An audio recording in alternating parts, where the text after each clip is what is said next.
disaster-related statistics. And welcome to session 5 on data gaps in innovative approaches, which will be chaired by Giovanna Tagliacozzo from the Italian Statistical Institute. I hand over right to you, Giovanna, to chairing this session. Giovanna, please. And Wafa, sorry, yes. Could you please mute your microphone and turn off the video? Thank you. Thank you, Michael. Thank you, Michael. Good morning and good afternoon, everyone. Welcome to session 5 of the 5th Global Expert Forum for Producer and Users of Disaster-Related Statistics.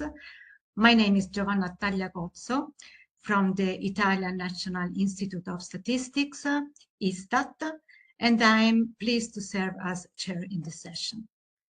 In ISTAT, I'm a senior researcher in the Environmental and Territorial Division.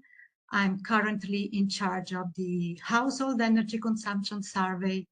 As well, I'm in charge of the development of statistics and indicators for adaptation to climate change and hazardous events in Italy. I work in the past on water statistics, meteorological data in cities. I work for SDGs indicators and SDGs reporting in Italy.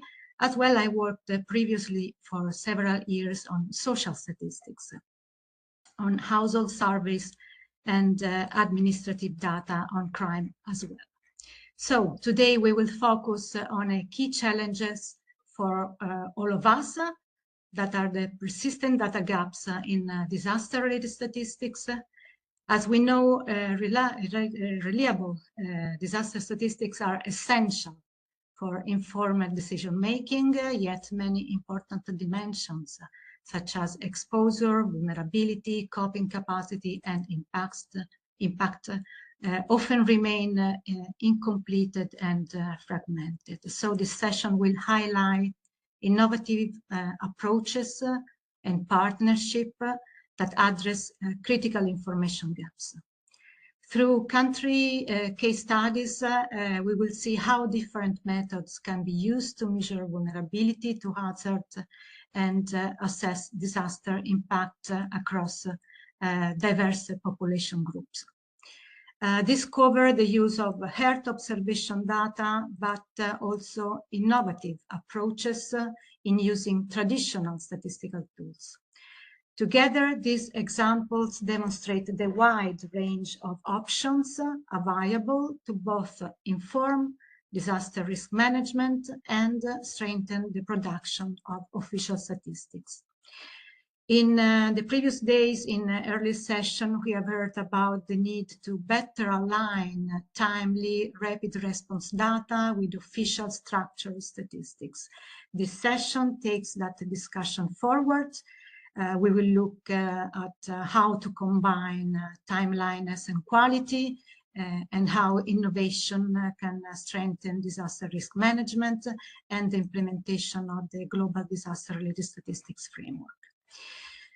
First, we will hear 3 country case studies. The first from Wafa Osn by ESQA on integrated satellite imagery in SAR and census data to estimate damages to buildings in Gaza. The second presentation by Lauren Pinault and Helen Foran from Statistics Canada on using satellite flood extent map alongside census-based deprivation indices to identify which communities are hit hardest by floods. And the third presentation by Sacha Bode from Statistik Austria on measuring heat stress using environmental microcensus data linked with social factors. After the presentation, we will then move to a panel discussion moderated by Michael Nagy from UNEC with panelists from the Humanitarian OpenStreetMap team, corporation also from Colombia, and UNDRR. The panelists will share additional insights from their own experience and comment on the 3 presentations. Finally, all speakers will be asked to contribute to the closing of the session with their key reflections.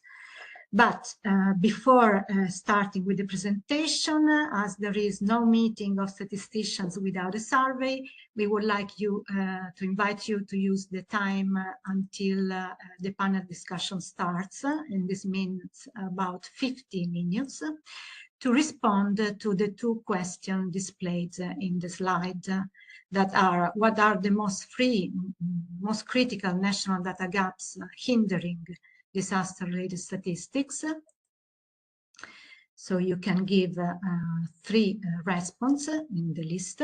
And the second question is, which innovative solutions could provide the fastest and most practical improvements in closing data gaps in disaster-related statistics? Again, you can give here also 3 responses. You can use the QR code or the link that will be posted also in the chat. So you can find the QR code and the link also in the chat. We will see the results later at the beginning of the panel discussion, and we will ask our panelists how they interpret the results and what their own reply was as well. I invite you to participate actively to this session, so you can post your question in the chat at any time. We will collect them and try to reply, of course, and if time allows, some participants may also take the floor to expand their points. So with that, we can start, we can begin. It's my pleasure to introduce our first speaker, Wafa Abul-Hosn from ESQA, who will share insights on integrated satellite and census data to assess disaster damages. Wafa is the Chief of Economic and Environmental Statistics at the United Nations ESQA. I remind also the presenters of their maximum speaking time of 10 minutes. So please, Wafa, the floor is yours. Thank you. Thank you very much, Giovanna, and thank you, Michael, for the introductions. I'm very pleased to present the experience from the West Asia region, and it will be an example on how we started with an initiative that continued as a paper, technical paper, and a story map. So I'll go quickly with you on this integration of data from satellite imagery, INSAR, and the official statistics from the census, from the statistical office in Palestine. So I hope you see my presentation. You can tell me if you can see the presentation. If you can start the presentation. Okay, great. Yes. All right. So I'll go quickly. So as I mentioned, the subject was the damage assessment challenge. How, with so much information, we can go from chaos to clarity in the data. The subject was the unprecedented speed and extent of damage of the Gaza war in 2023 that required timely, robust, and multi-source approach for an accurate assessment of damage to enable efficient delivery of humanitarian aid and later recovery and reconstruction. The objectives, it started as an intervention, and later, like I said, we managed to prepare a study on the experience and a story map that we continue to build upon. And the objectives were to provide a reliable basis for estimating damage, differentiate between buildings, housing units, structure. It's not an easy exercise. And all that to support rapid damage and needs assessment and post-war needs assessment. So the publication is there, and there is the link in the presentation. So this required a partnership for bringing more precision into the work we were doing and integrating diverse expertise. So at ESQA, the Economic and Social Commission for Western Asia, I worked with the team to coordinate this type of work and to develop something that we can build upon. Our main partner was PCBS, the Palestinian Central Bureau of Statistics.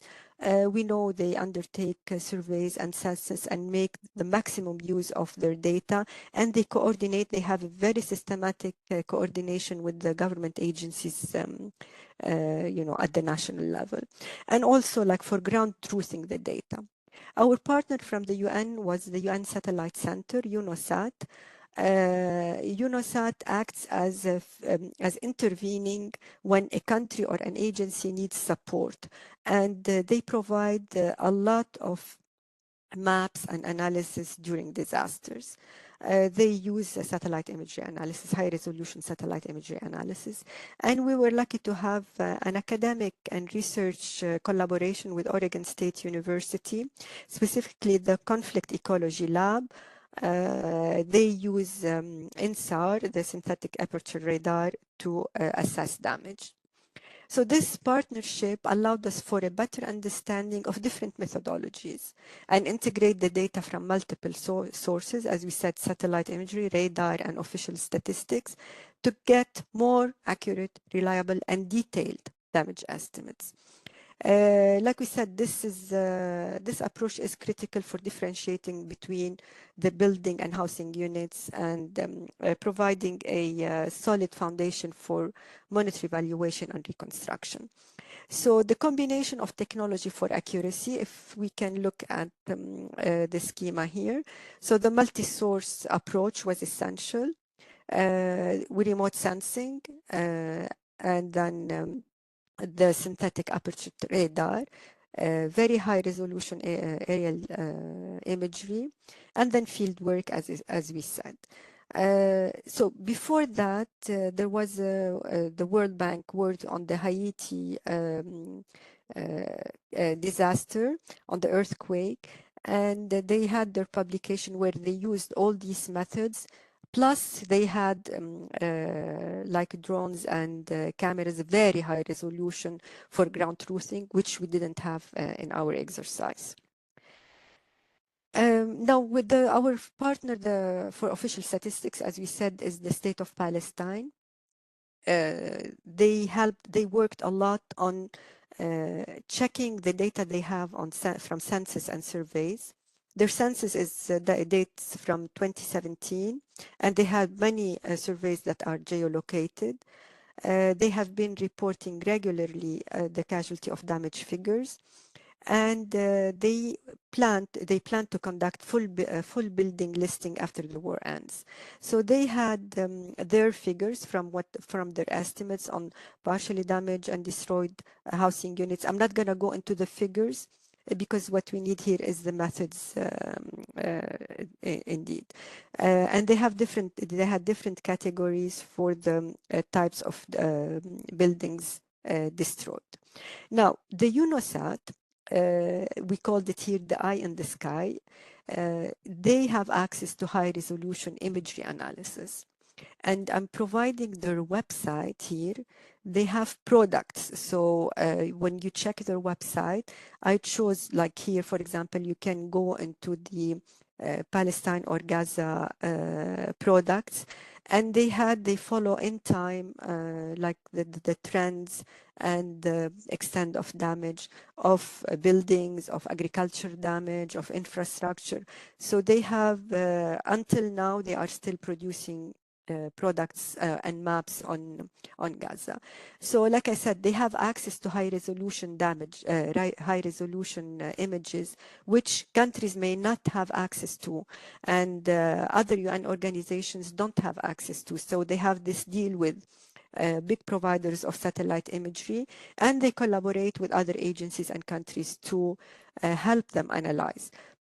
So the methodology is the high resolution commercial satellite imagery. They do change detection analysis, and this requires a lot of time to analyze. I know, like, their team works very long hours and days to provide like one map or one product. Like in their case, they classified the damage into destroyed, severely damaged, and moderately damaged. And this is important because other methodology classify differently, and we have to put the data together. So the housing unit damage was used by combining the analysis with the PCBS, the Statistical Office cadastral data. And also I know that our colleagues worked a lot to do this exercise. So we had over time, and this is from 2023, we had the numbers of damage structures along the time, October 23, January, and this showed a dramatic and rapid escalation of destruction over the 6 months.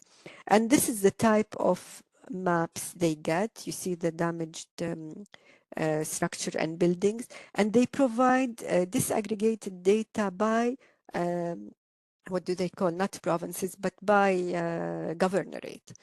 So they had this data and they provided, anybody can have access to this one. And then we, like for example, in our exercise, we took this data and we did some analysis on the destroyed structure, moderately damaged structures, and the total number of damage along the time. Now, the other work of University of Oregon and the conflict ecology lab, they use a different method. The satellite imagery has constraints, like when there are clouds, there are things that that doesn't provide clear imagery of the damage.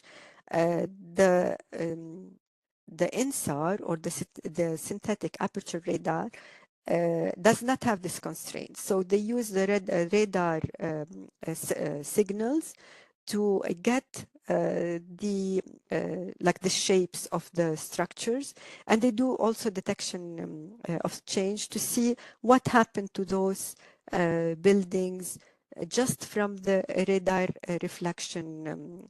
So this also is a very tedious other type of method.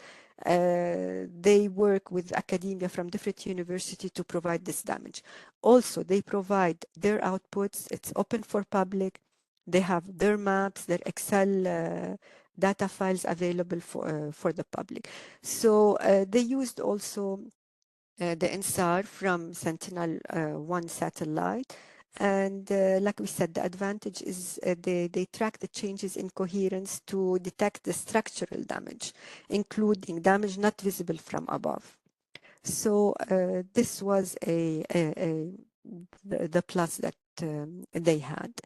Now, the challenge was that there were inconsistencies, and I don't want to go also in the details. For example, if buildings are hit from the side, or like 1 floor or 2 floors, like the top satellite imagery cannot detect this change, whereas like the radar can detect this type of change.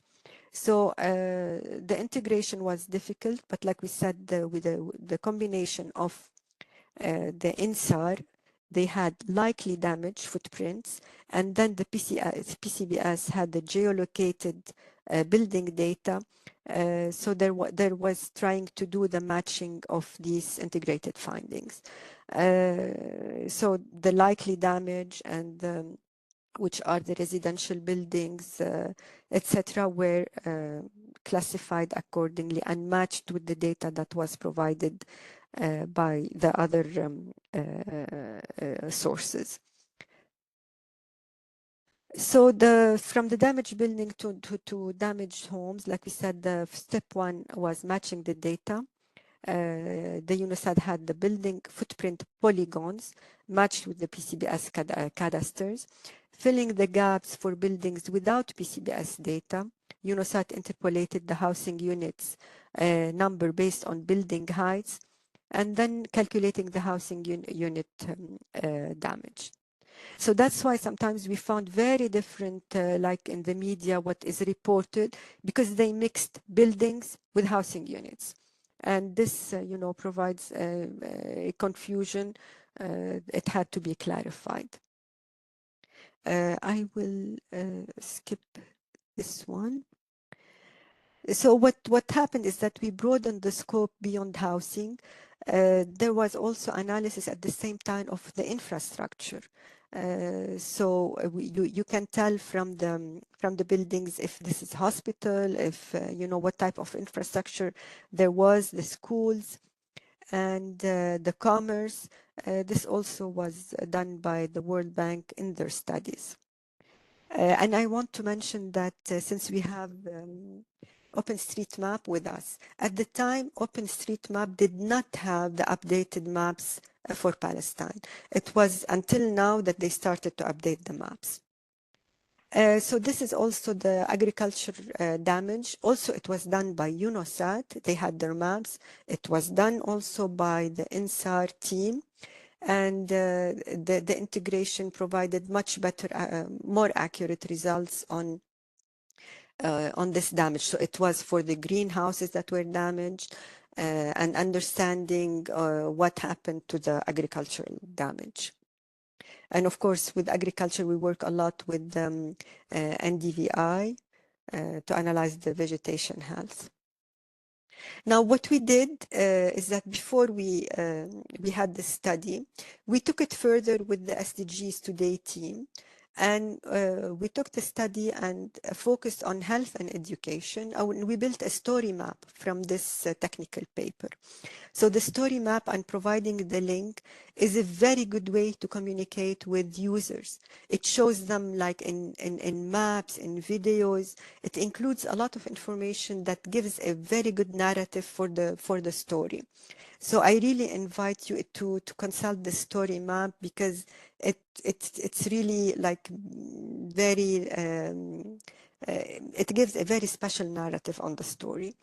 So from this, also I have to say that the story map won like from the UN Data Forum. It was the best story and it was awarded. Sorry if I interrupt you, Wafa. Yes. So okay, this, go to the conclusion. I will just say that we tried also on floods in Egypt. Egypt, unfortunately, we were not able to publish this work because the statistical office CAPMAS did not have the approval of the other entities to work on this flood projects. But we used also many, the data sources, the satellite imagery to map in several years the floods in Egypt. Also integrating the social media to get, proofs what happened.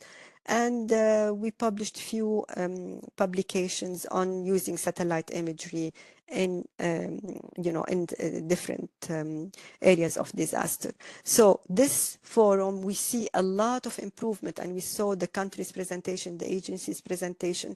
Technology is being used more and more, and it's very important to include it in the disaster management.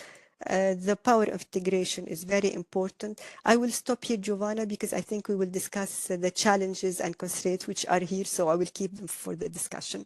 So thank you very much, Giovanna.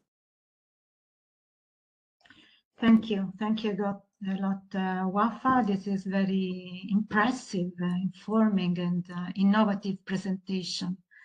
So I really believe that the integrated approach in data sources, different technologies, and also putting together different expertise with the presence of National Statistical Office is fundamental. Let's see if there is any question in the chat. I don't see any question, but if there is a very rapid one, otherwise I think we have to move to the next presentation. The next presentation will be done jointly by Lorraine Pinault and Helen Foran from Statistics Canada. They will present their recent publication concerning use of satellite flood extent map alongside census-based deprivation indices to identify which communities are hit hardest by floods. So please, Lorraine and Helen, you can start uploading your slides while I introduce you. So Lorraine Pinault is a chief in the Center of Social Data Development and Insights at Statistics Canada. Lauren's research experience is primarily in the intersection of environmental hazard and human well-being and health, as well as social inequality in exposures to hazards. Helen Foran is an analyst in the Center of Social Data Development and Insight Statistics Canada. Helen's research interests include socioeconomic challenges faced by young adults in Canada and misinformation and its impacts on Canadian society. So I remind you to be in 10 minutes and please, the floor is yours. I remind all the participants that they can write questions in the chat. Please, the floor is yours. Sure. I just want to confirm that you can see my slides because it doesn't appear like that to me, but it says that you can. So are you able to see it right now? Yeah, yes. Okay, wonderful. And Helen, are you able to connect? I know we were having some problems earlier. Can you guys hear me? Yes. Perfect. Yes. We just can't hear you. So yeah, so I just wanted to thank you so much for inviting us to come and present today. Helen and I are going to be talking a little bit about some of our work at Statistics Canada that intersects some of our data on flood extent and neighborhood deprivation. And Helen and I work in what's called the Center for Social Data Insights, Data Development and Insights. So essentially a center that does a lot of horizontal integration of different types of data, socioeconomic data, social data, with sometimes environmental data. So in this case, that's what we did. I'm just going to get started by talking a little bit about what we looked at. So our approach, our findings, and then, well, I'm really going to be passing it over to Helen to talk about our findings. We'll talk very briefly about some of the limitations and challenges and the next steps as well. So the reason that we've really focused in on flooding for this particular project is that flooding is the most commonly occurring natural disaster in Canada. We receive about $2 billion in structural damage to homes per year. That's just as a rough estimate. And we also know that with the relationship with climate change, larger areas of Canada are now at risk of flooding and of higher risk of flooding and more severe flooding. So the frequency and the severity have both sort of been increasing. So our approach is really sort of to take data from before and after flood events. And the way that we did this based on, working at a national statistical agency is that we really focused in on our census, which is our gold mine of data about the population of Canada. So we looked at both the 2016 census and the 2021 census as a before and after time period. And using those rich data sets, we were able to work with what's called the Canadian Index of Multiple Deprivation, which I'll talk about that very briefly. But essentially what this does is it pulls different sort of factors or variables from a wide variety of different pieces of information from the census.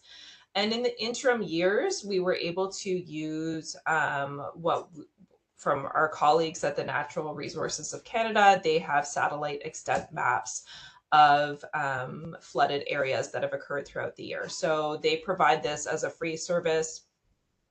Everyone is able to sort of access it and download for free online. And so we use those flood extent maps in the interim years, and we considered all floods that occurred between those two different census dates. So really we're taking the before, looking at what floods occurred in the interim, and then comparing it to the status of after. So what am I talking about with this index of multiple deprivation? This was created in 2016 to sort of better understand different aspects of deprivation through different sorts of lenses. And it measures the sort of area-based estimate of deprivation across 4 different socioeconomic dimensions by using either scores, and there's also, we have these as quintiles as well. And the 4 dimensions of deprivation that we considered were residential instability, ethnocultural composition, economic dependency, and situational vulnerability. The ones that we really focused heavily on were economic dependency and the situational vulnerability, just given what types of effects that floods might have on a community. And these are calculated at essentially what we would call a neighborhood level. So it's a relatively stable area of geography that we have that doesn't change too much over time, but it encompasses about 400 to 700 people. So it's roughly a small sort of area corresponding to a neighborhood. These are the flood extent maps that we were able to download from our partners at Natural Resources Canada. So you'll see in the dark blue are sort of the natural occurring water bodies, so rivers, lakes, that sort of thing. And the red areas are areas that had received some type of flooding over the previous, during that time period that we were interested in. So it wasn't all of Canada. There were specific areas of Canada that experienced floods during that period. And we considered, all flooding that occurred in that time period, and also if there were multiple flood events that occurred during that time period. So if there was a flood in one year and a subsequent flood in another year, we considered that as well in our analysis. And our research questions were really, we wanted to understand, what types of, who are the people that are experiencing these floods, first of all, by neighborhoods, because we really never examined it from that sort of socioeconomic, demographic lens. We want to understand who are those people experiencing them. And, have these flooded areas experienced any changes in level of sort of socioeconomic deprivation over that time period? Like, have these floods had a major impact on these communities and their ability to sort of rebound after the event? So I'm just going to pass this off to Helen, who will go through some of what we found when we did this analysis. So Helen. Perfect. Sounds good. Thank you, Lauren, for setting us up with that introduction. So yeah, I'll get into some of the findings here. So this is a big table just to kind of show you what we're looking at here. The first line there is the total number of DAs. So that's the neighborhood breakdown that Lauren was explaining. And then below that, we're looking at all percentage breakdowns. So like the second and third line there. So that's looking at whether there were no floods or whether there was one flood. So that totals to 100%. And then below that, the fourth and fifth line, that looks at whether there was just one flood or whether there were two or more floods. So those numbers are going to be a breakdown of the third line. So really what we found here was that between 2017 and 2020, just under 1 in every 10 neighborhoods included in the study were affected by flooding. So that was 9.3%. That's in the little red box there. And that the same neighborhoods were often repeatedly affected by flooding. So 3.8%, or that's translates to 41% of flooded areas experienced 2 or more floods within the study period. We also found that floods were more common in rural areas than in urban centers. Almost half of flooded areas were outside of population centers. And also more than 1/5 of rural areas were affected by flooding, compared to just 4.8% of areas in large urban centers. We also found that rural areas were more likely to experience multiple years of flooding. So it was 9% of rural dissemination areas that were affected for more than 1 year during the study period. And then looking to the other side, to the right side of this, a bit of a provincial breakdown. We saw that some provinces were much more affected by floods than others. So we can see that about 1/3 of neighborhoods in Manitoba were affected by floods within the study period, which is 3.5 times higher than the national average. And also some provinces were more likely to report multiple years of flooding. We could see that New Brunswick was one of these, where 17.6% of neighborhoods were affected by multiple years of flooding. Lauren, we can move on to the next slide here. So interestingly here, we found that flooding risk does not actually strongly correlate with income levels alone. So we can see here at the top there, it's kind of small on my screen, but hopefully everyone can see it all right. We can see that the a similar proportion of people who had very high income levels or very low income levels were affected by floods. However, what we wanted to do with this project is that, we kind of figured income alone doesn't capture the full socioeconomic vulnerability associated with flooding, and that there are other factors such as economic dependency and housing conditions that are important to understand flooding. So for example, our results here demonstrate that flooding affects neighborhoods with higher economic dependency. So those are neighborhoods that would rely more on government transfers, on employment insurance, and with larger dependent populations, so more children and seniors. So those areas are actually 1.6 times more likely to experience flooding than less economically dependent areas. And then similarly, communities with greater situational vulnerability. So those are neighborhoods where there are more homes that are in need of repairs, there's lower market values, lower education levels, etc. Those neighborhoods also face a higher risk of flooding. That's the category at the bottom there you can see. Interestingly, just to contrast, we also noted that communities with high residential instability, so those are communities where there are a lot of frequent movers, frequent moves, more renters, those neighborhoods are actually less likely to be impacted by flooding, which was also interesting. That was moving the opposite direction. Lauren, we can go to the next one. Okay, and so this is again looking a bit at the before and after. So this specifically looks at levels of economic dependency in 2016. So those are the bars in blue. And then in 2021, those are the bars in white for the DAs that experienced no flooding. So that's the side of the chart on the left, compared to areas that experienced at least one flood on the right. So we can see that the data demonstrates that after flooding, affected communities showed signs of economic improvement regardless of their initial level of economic deprivation. I'm sorry, Helen, I have to ask you to okay, sorry, yeah, we can, I'll wrap it up. So yeah, we have these two tables, and yeah, we'll share the slides so people can take a closer look, but this just kind of compares the before and after for economic dependency and residential instability. But ultimately, the findings here are that the post-flood socioeconomic landscape is quite mixed.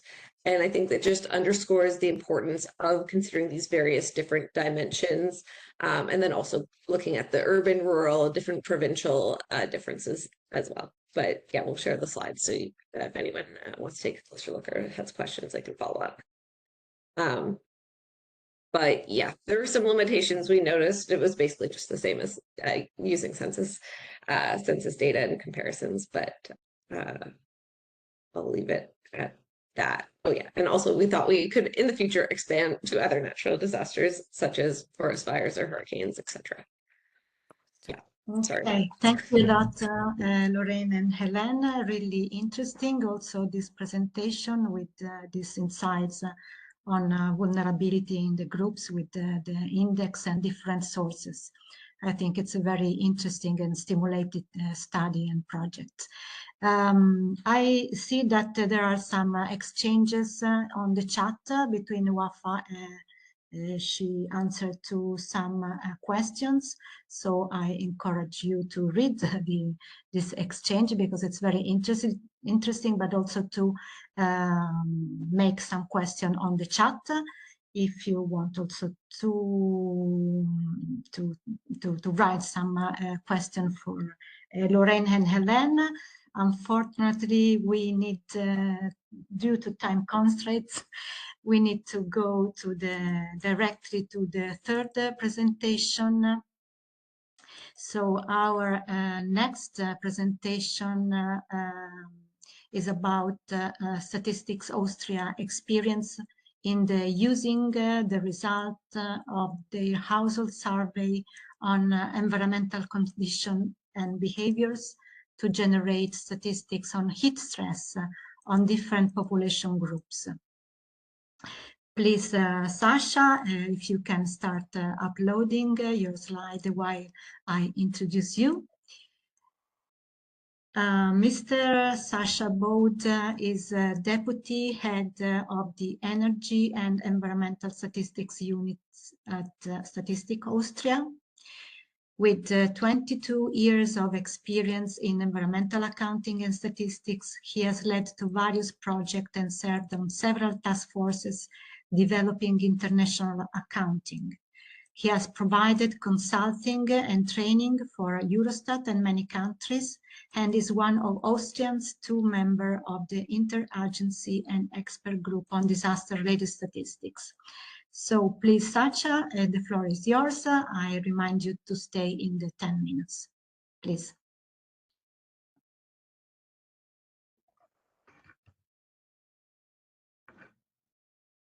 We cannot hear you.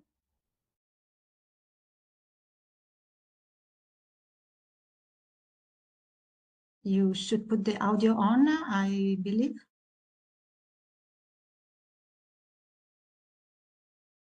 Is it already on?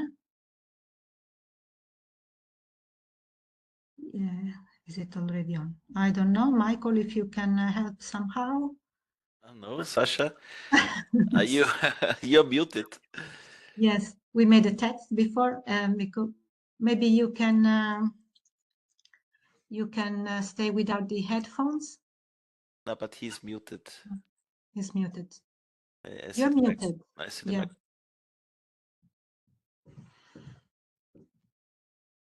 If you can unmute yourself, is it possible for you? Can maybe one of the technicians unmute Sasha, if this is possible? So, no, now it's working. Okay. Just join Okay, with my mouse and my. Okay, now it's working, and you So. have to share the slides. So. And then. Yes. Yeah, now it should work. Perfect. Yeah, sorry for the stress at the beginning of my presentation on heat stress.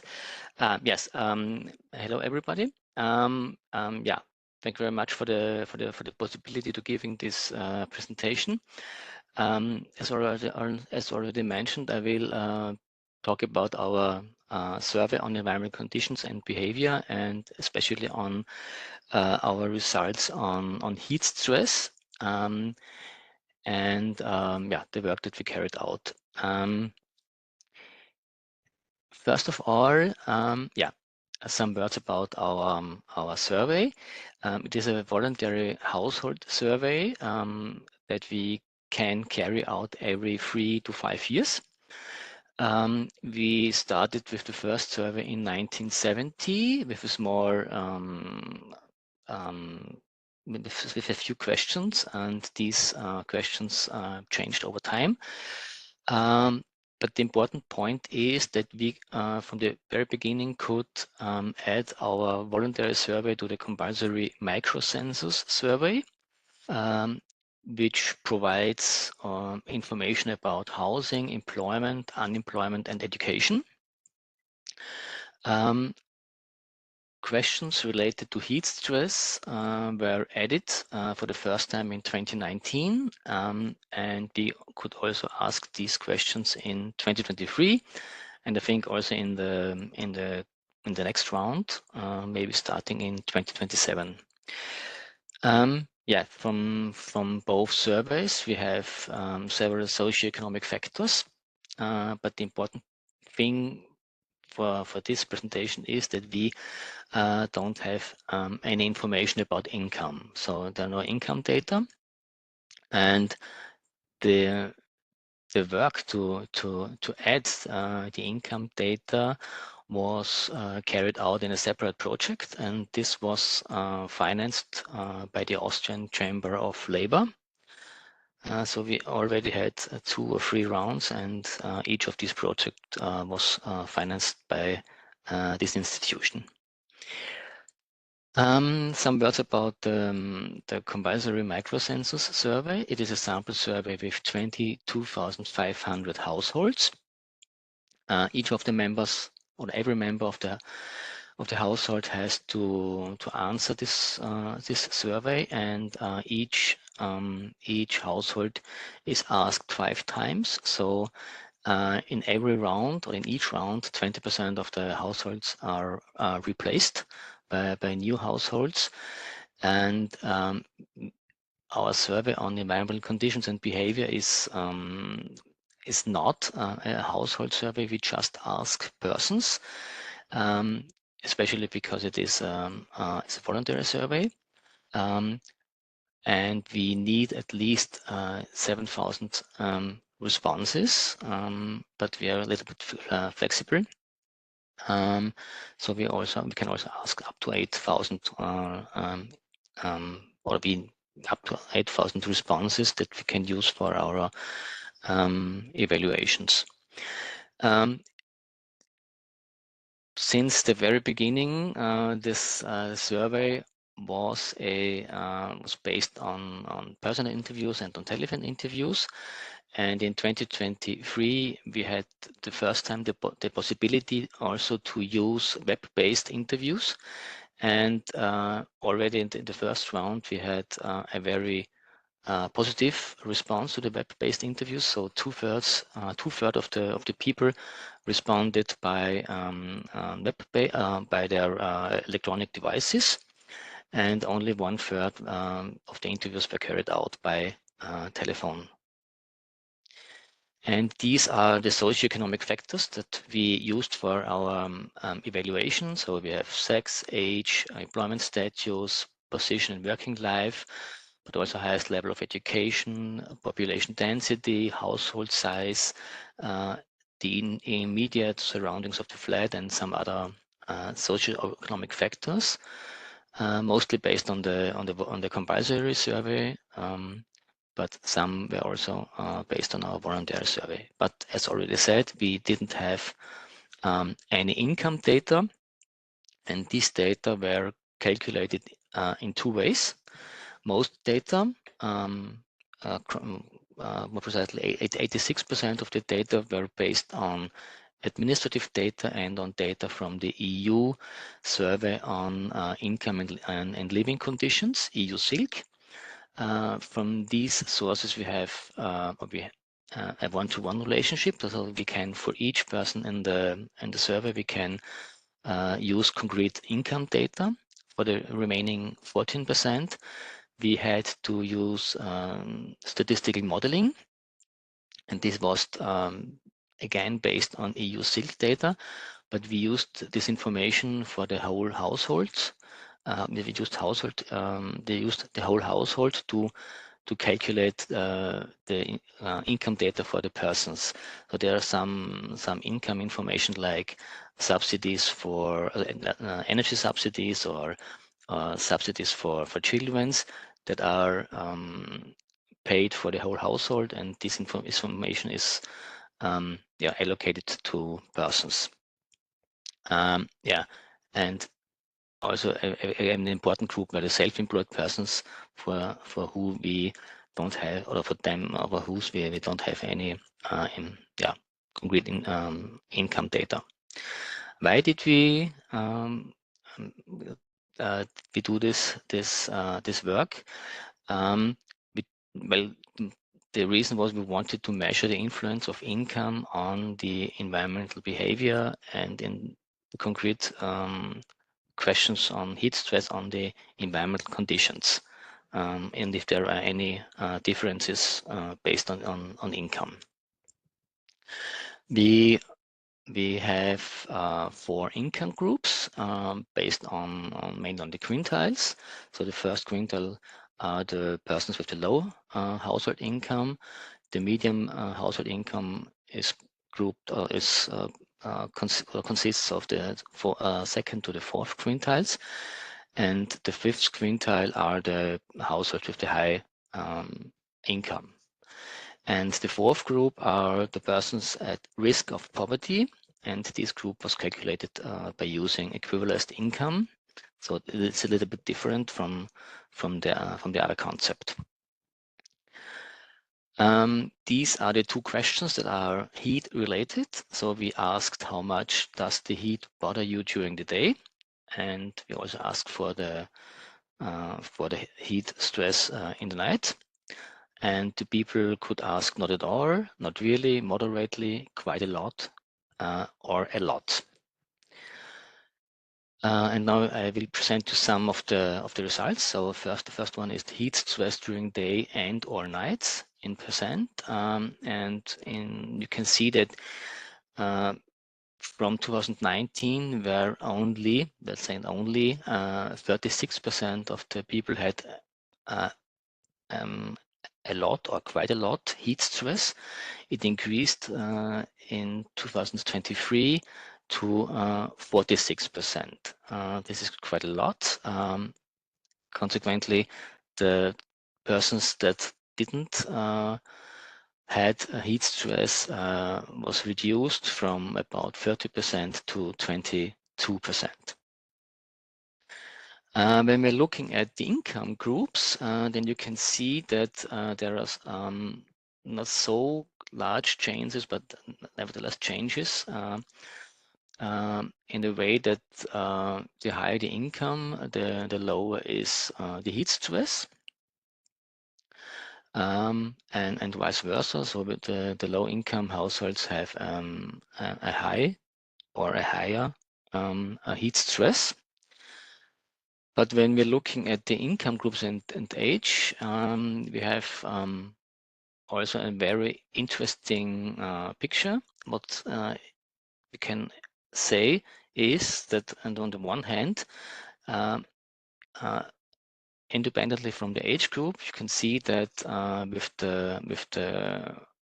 the rising of the income, the heat stress decreases. But we can also see that the younger the people are, the higher is the heat stress. That might depend on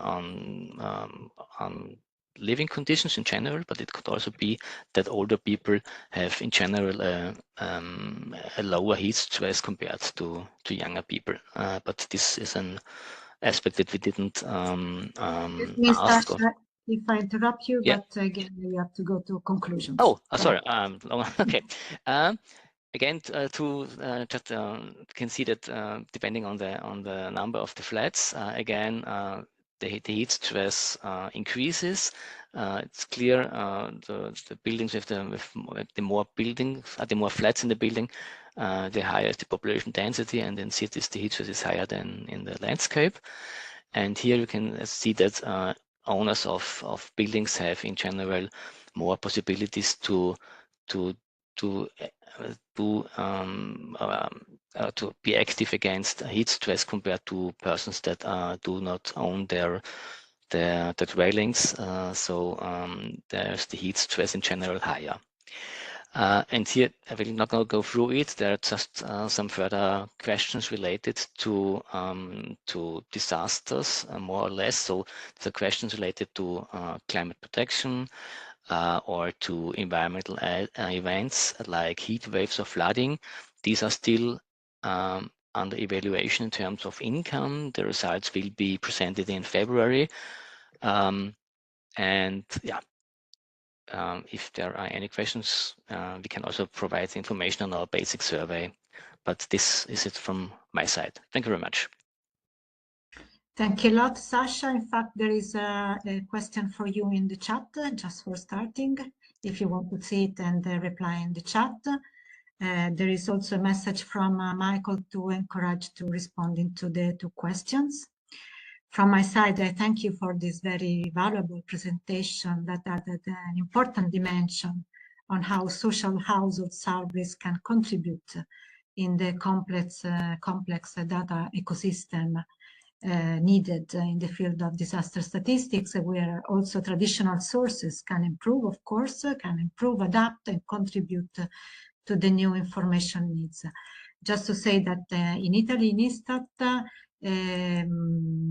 we have some question concerning the environmental issues and environmental behaviors in the multipurpose household surveys. And after your presentation, I was wondering also if this kind of question could be in a health survey in Italy also. Of course, this kind of source can provide also a gender-based perspective. So it should be important on this slide. So I encourage to see the chat for the questions, answers, and to respond to the 2 questions we give at the initial part of the session. And I myself see if there is something new, but I think it's time to close this first part of the session. I really thank all the speakers, Wafa, Lauren, Helen, and Sasha for the presentation. And we can move to the panel discussion that is moderated by Michael Nagy from UNEC. So over to you, Michael. Thank you.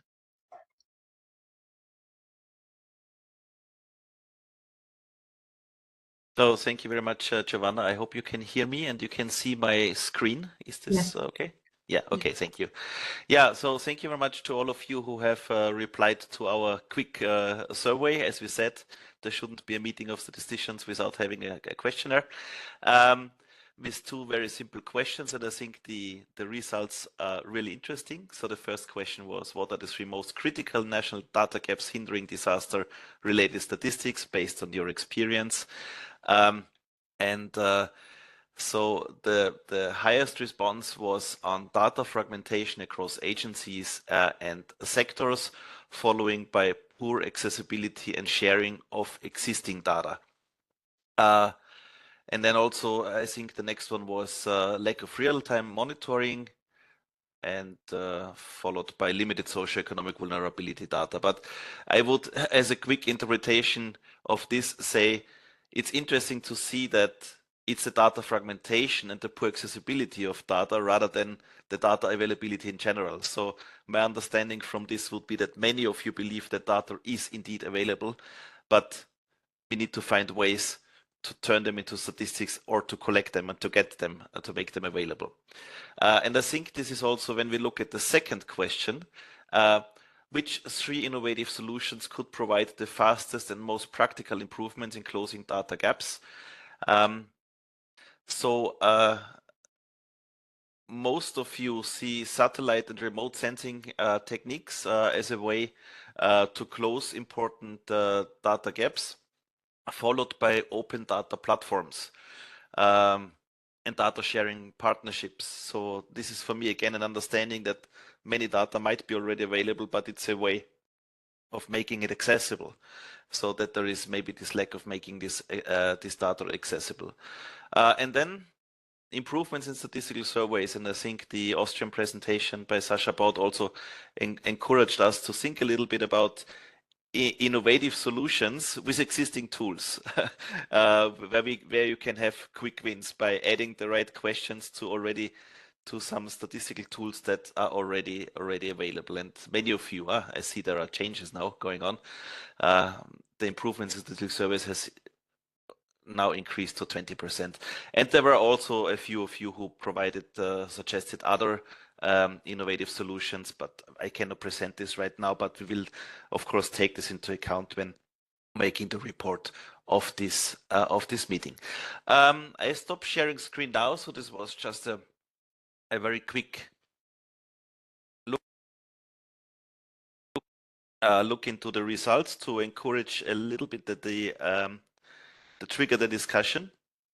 And with that, please let me introduce our panelists, which we have in addition to the 3 speakers who you already know.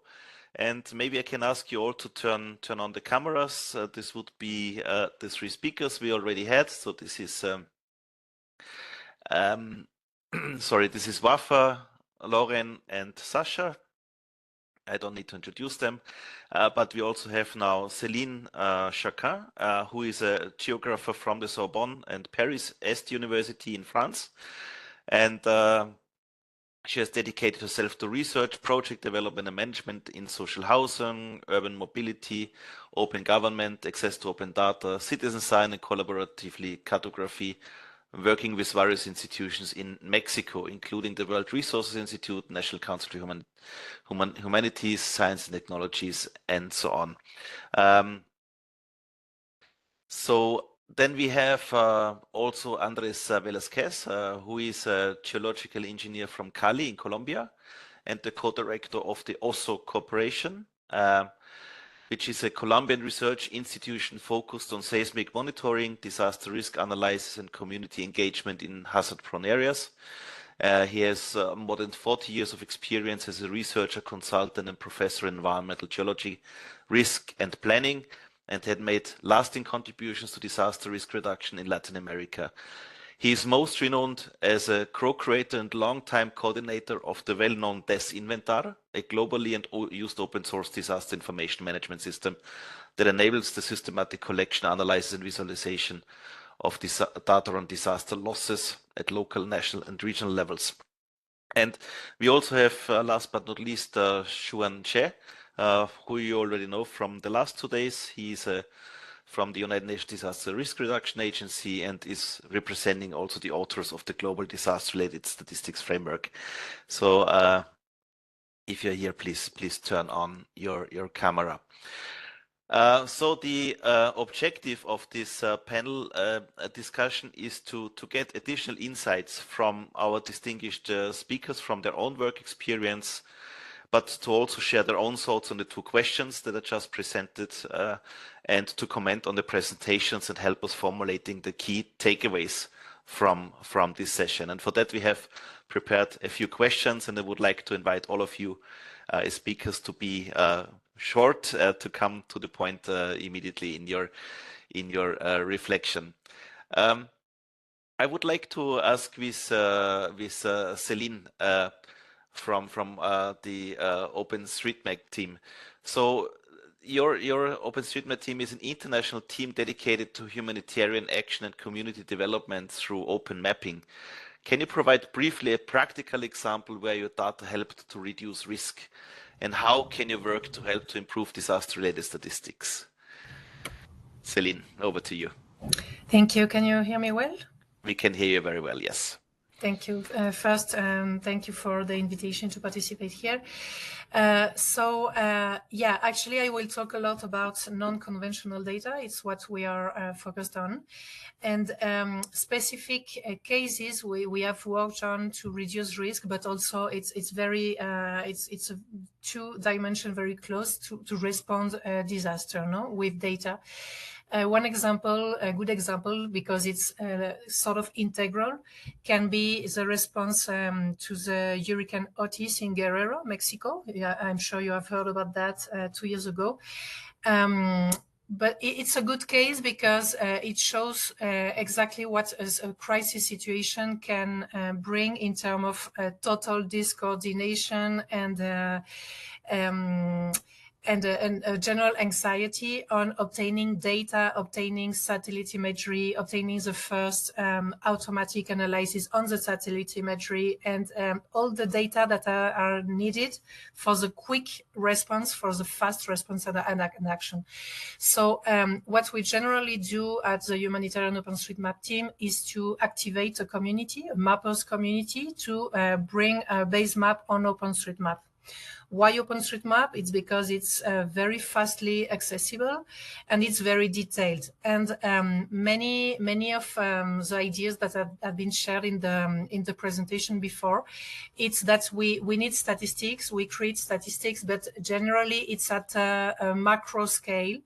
Or at least it could be very much more useful if it's at a micro scale, where the stakeholders that ask at a specific moment for this statistic can use it, but also many other stakeholders can use it at some moment of the response in a crisis. In the fast response, but maybe in the recuperation, 1 year, 2 years after, we need the best level of data. And the statistics are good if they are related to a geographic object. So if we have households data based related to buildings, it's much more usable, no? So in Guerrero, what we did is a general mapping of the city of Acapulco and also the surrounding in a first moment. it needs to be fast. So the secret there, the magic there is to have a huge community of mappers, and behind that there is a huge effort of coordination too with universities, a permanent effort of capacity building of students and the civil society in general. So people are very aware. They have the pleasure of mapping. We maintain the pleasure of mapping because it's a hobby. And it's all the idea of the citizen science. When we have hundreds of people all the time with the idea of mapping, the pleasure of mapping, we can activate them in a specific moment and in a fast period of time. So, and it's key for disaster response, and it's also key for the preparation after the disaster, before next disasters. Because we know that many of the disasters are repetitive in certain areas.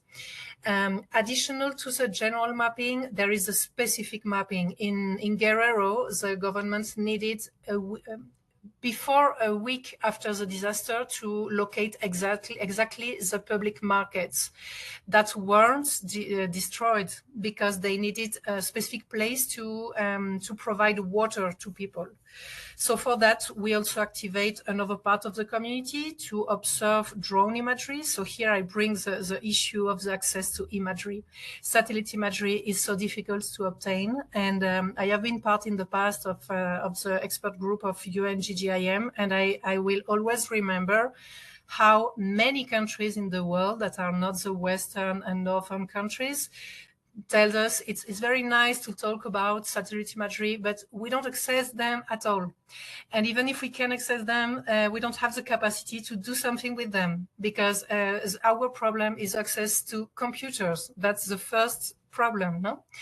So here the drones are another alternative with other issues, that's true, but it's another alternative we can use fastly. We can, that needs collaboration with other organizations to be sure that many people can actually provide this kind of imagery and share this imagery. So all together we can access this kind of data that can support the mapping. Another example, I will be fast, is to make the base map of neighborhoods that are generally ignored by the governments because they are informal, no? Like slums, favelas in Brazil, etc. And also because they are very difficult due to their geography to map, because there are many buildings, one on the other. And it's something that also, again, needs drones imagery, because you can have a certain angle of the imagery and you can put a local community to help in the mapping. And these are the most vulnerable areas in the urban world. So it needs for population statistics to be based to buildings again. So there many projects in Brazil in collaboration with specialized organizations like Techo to relate the mapping with statistics, like projects like Data Pop Alliance, etc. In Medellin too, in the hillsides. So we work there mapping in OpenStreetMap, but also mapping with in the field with inhabitants, residents, with other kinds of technology. And here I want to bring you open the reflection of the cultural pertinence technologies to bring people to the mapping. And we have one very interesting called ChatMap that uses WhatsApp, because the technology that everybody uses in the entire world is WhatsApp. Okay. So when you use a chat to map, you make that accessible actually to everybody, and you can have a sort of early alert system. I will stop here.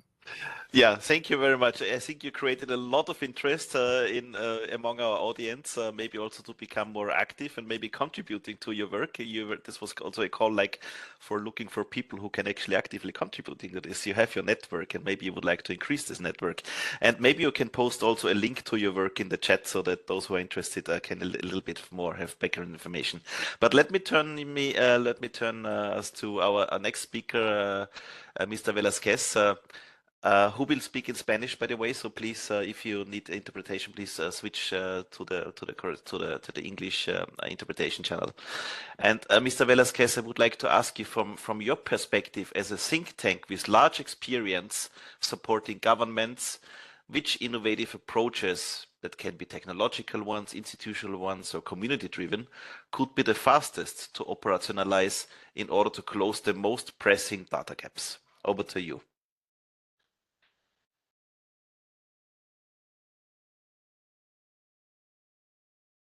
Gracias. Represento a un grupo de 5 colegas que sumamos casi 150 años de dedicación al tema de gestión de riesgos.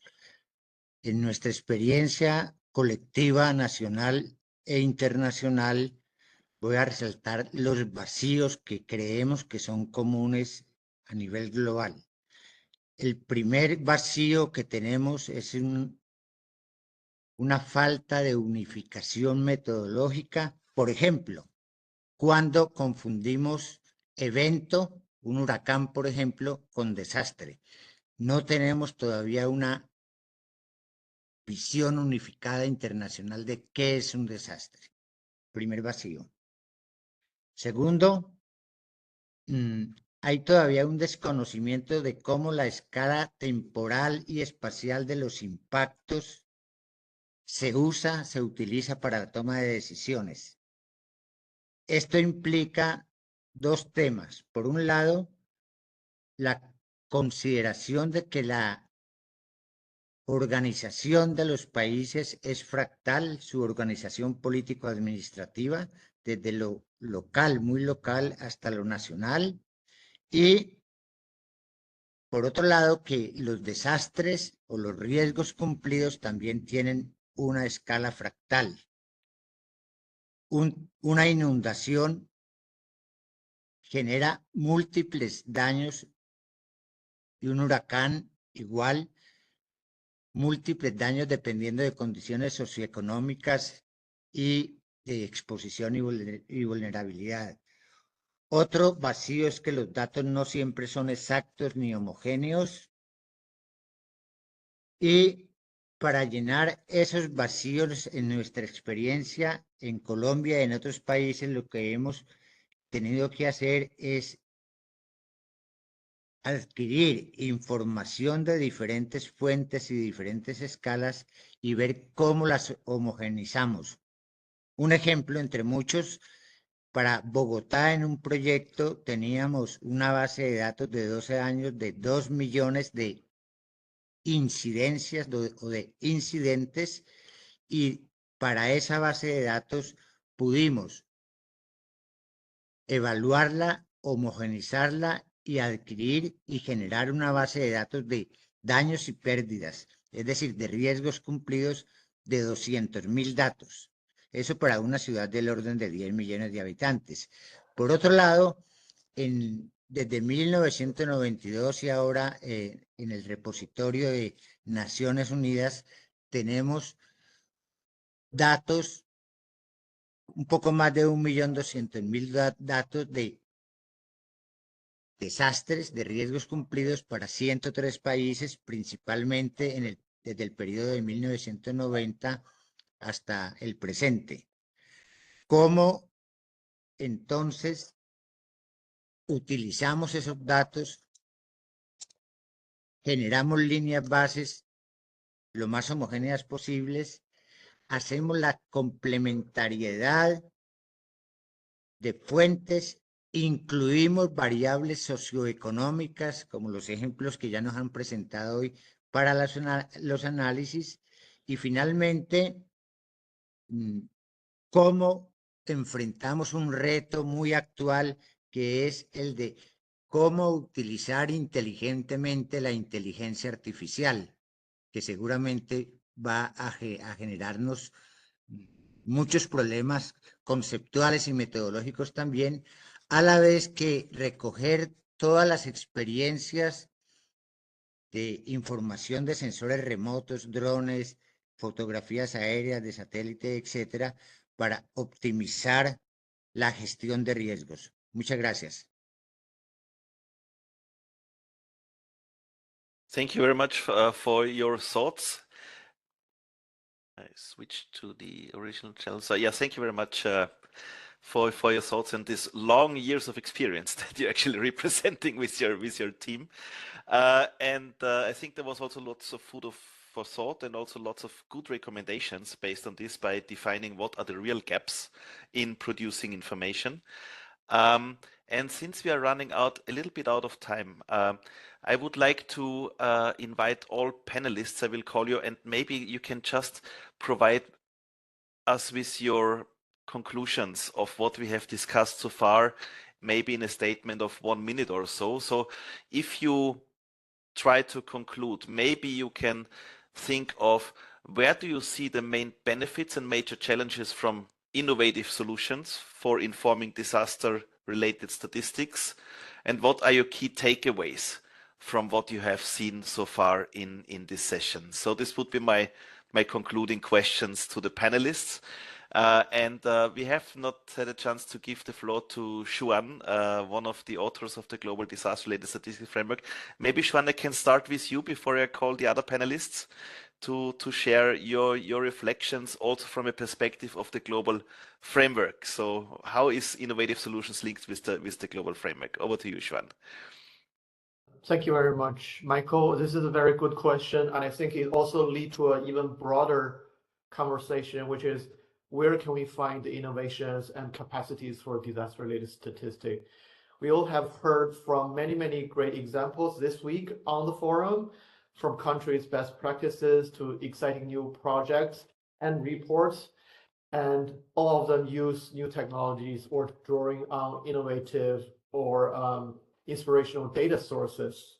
So this is quite a good example that confirm with us that the data is already existing and the technology are available, but often we don't know where to find them. Across the different NSOs and DMAs, there are a lot of talent, a lot of data and capacity. The real challenge remains the lack of, not the lack of, sorry, of these technology, but the need for better coordination, again, for better sharing and the visibility so that these resources can be accessed and used when they're needed the most.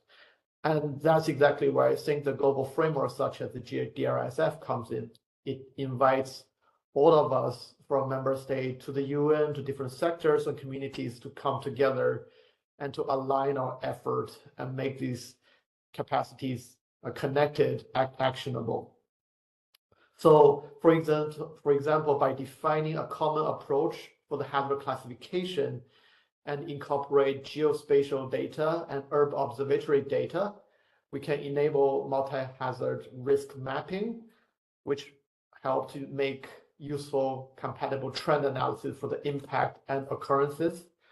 Setting a strong institutional strategy through the G-DRSF, it's make it possible to align the existing tools and resources on DRR, climate change, system on environment and economic accounting, and system on national accounts, example, to ensure that the maximum output of official statistics is enabled.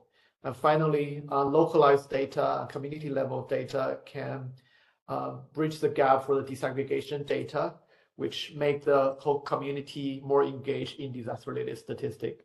So I hope the global framework can be the next step or the catalyst for the new exciting innovation for the DRS. Thank you, Michael. Thank you very much, Xuan. Can I ask Wafa, Lauren, and Sasha to share their, let's say, reflections in less than a minute each? That would be great. So let me start with Wafa. Yes, Michael, and thank you also for all the insights. I think, let me say, one problem is not only the lack of coordination. There's a problem with cost of the high resolution satellite imagery. It's a very high cost per kilometer square, especially like what Celine said, for poor countries. And this is not a problem that can be solved easily because the countries would need a time series of those images. the expertise to analyze it, lessons learned. So the cost should be at a certain point, like the provision of this type of satellite imagery to be more accessible, especially to poorer countries. And like for the expertise, there are plenty of online trainings by NASA, by Google Earth Engine, all kinds of trainings that staff can take. So, I mean, there is hope. There's a lot of progress in using multiple data sources, integrating, you know, timely data. And, you know, we're here as UN, as other agencies, to help into bringing the knowledge between countries and between regions to be able to make sense and minimize the disasters and their impacts on people. Thank you, Wafa. Thank you. Unfortunately, we have already received the end of our official time, but I was asking for 3 more minutes. So, Lauren, please. Sure, I'll just wrap this up Takeaways. by saying, Yeah. sure, thank you so much. Yeah, no, I mean, we have to take innovative approaches. It's really what's necessary. It allows us to pose new questions and, you know, answer things that we haven't understood well before. Traditional, you know, survey collection tends to be very, very expensive. And so leveraging other sorts of data to combine with our surveys allows us to pose these new questions. The only other thing I want to say is that we really need to challenge ourselves to do better with the dissemination side of things. So putting out our data in a really rapid time way so that people can access it, and especially people on the ground that are responding to disasters, to see profiles of communities, for example, the percentage of seniors or people with disabilities is really important information for them. So that's sort of the direction that we've been headed. And yeah, I'm just going to leave it there. Thank you so much. Thank you very much. And I think this work on looking at different population groups leads very nicely to Sasha's work, or the work of Statistics Austria. Sasha, what are your key reflections and take-home messages from what you Yes, very, very quick. As a National Statistical Institute, or as an employee, I have the impression that we are a very conservative generation, or a conservative group, and we have, I think we just have to be more proactive in using new technologies. I mean, I had the example with the web-based interviews. They are they were welcomed in the society. But we also using geoinformation, which still is a quite new topic for statistical institutes. So we just have to use these new techniques, and yeah, just be proactive and use the possibilities. Yeah, I think that's the main point. I think Statistics Austria is not alone in this kind of finding the place in the institutional environment related to disaster risk. So I think this is a very common situation. And last but not least, can I ask also Celine and Andres to share very briefly their main take-home messages from what they have learned. So let me start with Celine. Sure, thanks. So briefly, I would say that something that has been said a lot is that we need to combine different sources and methods, and for that we need to think on partnerships, no, and to have always a collaborative approach. So with universities, with technical communities for analysis, technological development, and also to bring the citizen science. So it can be OpenStreetMap and or other kind of things into the scene, no, of the data. Also, the large issue of the access to satellite imagery, and here we can think a little more on what is aerial imageries in general. So we can switch sometimes things to the drones imagery if the area is not so large, no. Also that we need to think more geo-localized when we manage statistics, and geo-localized in a very micro scale. And another thing that was not mentioned a lot, but a little, the storytelling. The storytelling is key. One more sentence, please. Yeah. It's essential if we want an impact from our knowledge. If not, we just keep the knowledge. No, if we want an impact, an adoption of the knowledge from governments, from civil society, little or larger organizations with different disciplines and professional culture, we need storytelling more and better. Thanks. Thank you very much. And very briefly, Mr. Velakes, because we are already about to start the next session. What are your key take-home messages? Gracias. Primero, los riesgos son inmanentes a la vida. No hay sociedad ni hay vida sin riesgos. Pero la esperanza también es inmanente a la vida y guardamos la esperanza que eventos como este ayuden a coordinar y a aclarar y a aportarle a las sociedades.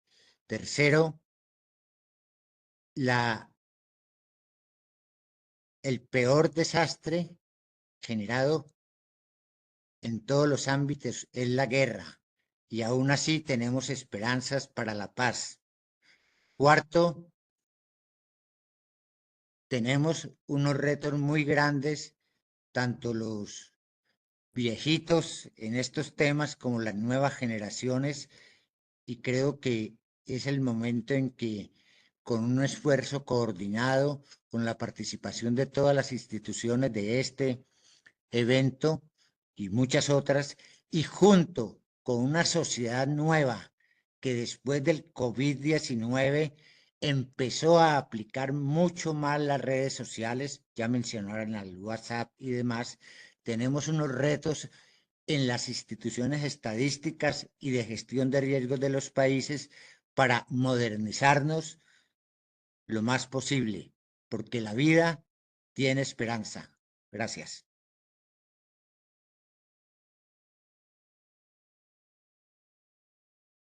Wonderful. Thank you very much. I think these were also very nice closing words to the session, Hope in Life. Let me close this session with this. I will not wrap up what we have heard now. Thank you to the panelists for doing this on my behalf. With that, I finish my panel session. Sorry to session 6 colleagues that we overrun a little bit, but it was very difficult to stop a good discussion. I don't want to stop a good discussion. It was fantastic. Thank you to everyone. Over to you, Giovanna, maybe for one closing sentence. I just want to thank everybody, all the speakers and panelists. So the words from Andres were very nice. So I agree to keep this sentence with us. And we conclude the session. Thank you. Over to the organization. Alexis, I guess. Thank you. Alexis.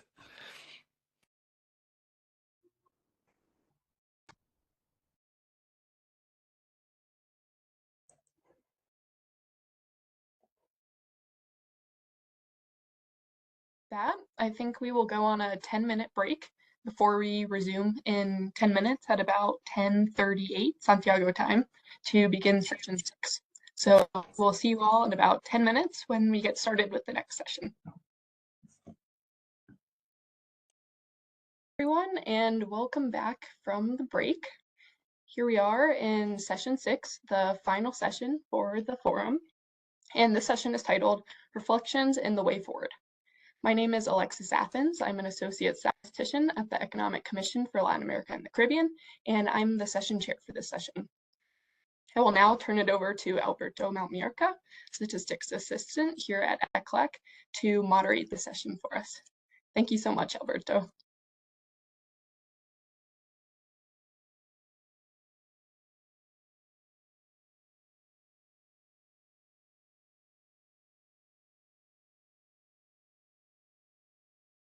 I can't hear you. It looks like you're muted. Sorry, can you hear me now? Yes, we can. Okay, I am in presentation mode. I have a quick presentation. Can you see my presentation? Yep, it looks great. Okay, perfect. Well, thank you, Alexis, for the Madam Chair, for the introduction of this session. Welcome, colleagues. It's a pleasure to greet you all. We will begin the last session of this expert forum. It's session 6, reflection and way forward. The organizer of this session, as you can see in the screen, is ECLAC, UNDRR, and ESCAP. I will be your moderator. My name is Alberto Malmierca, and I am Statistics Assistant at ECLAC Statistics Division. So the objective of this session is to bring together the main themes and lessons learned from this forum, this fifth forum, and it will feature regional reflection and synthesis of forum outcomes and a forward-looking dialogue on same time frame of goal. To achieve this goal, we have designed these 3 questions. What were the most important themes, innovation, and challenges highlighted during the forum? Which gaps, questions, or capacity needs remain for countries and organizations? How can this lesson from the forum be leveraged to generate momentum for advancing the G-DRSF and accelerating progress toward the Sendai framework goals? In order to answer these questions, we will have 3 presenters. The first one will be my colleague and friend Cristina Klimsa, who is a ECLAC regional expert on environmental and disaster statistics, who has more than 40 years of experience working on environmental issues. We will also have my newest colleague but dear friend Alexis Athens, who is a statistical associate in ECLAC Statistics Division and has been leading the organization with all the co-chairs and organization of this forum. And who better than her to present the summary and the takeaways of this expert forum. And our last presenter is Mr. Kumar, who is the head of office of the UNDRR office in Bonn. He also served as a co-chair of the interagency and expert group on disaster-related statistics. And finally, we will have the closing remark of this forum by Mr. Ocampo, director of the Statistics Division at ECLAC. After Mr. Rolando Ocampo intervention, I will share with all of you a QR code and the link. I will share a link in the chat box for the evaluation survey, because it's very important to us to have your feedback and understanding how we can improve this kind of event. So I strongly recommend it to all of you to take 5 minutes just after we end this event to answer this survey. So without further, I give the floor to Ms. Klimsa. I just remind you, Kika, you have 30 minutes to do your presentation. I don't know if you want that I share the screen for you, or you can do it in your end.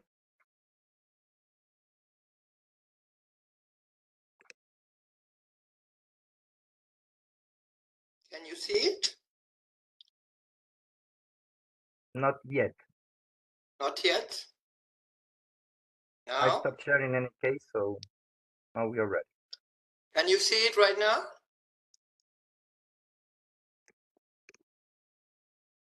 No. Not yet? Not yet. Funny, because when we tried this morning, it worked. I don't know if you want that I try to share for you the screen, Kika. Maybe. I will try. Let me see now. Yeah, now it's happening something. Yeah, now we saw your presentation. It's happening. It's happening. Yes.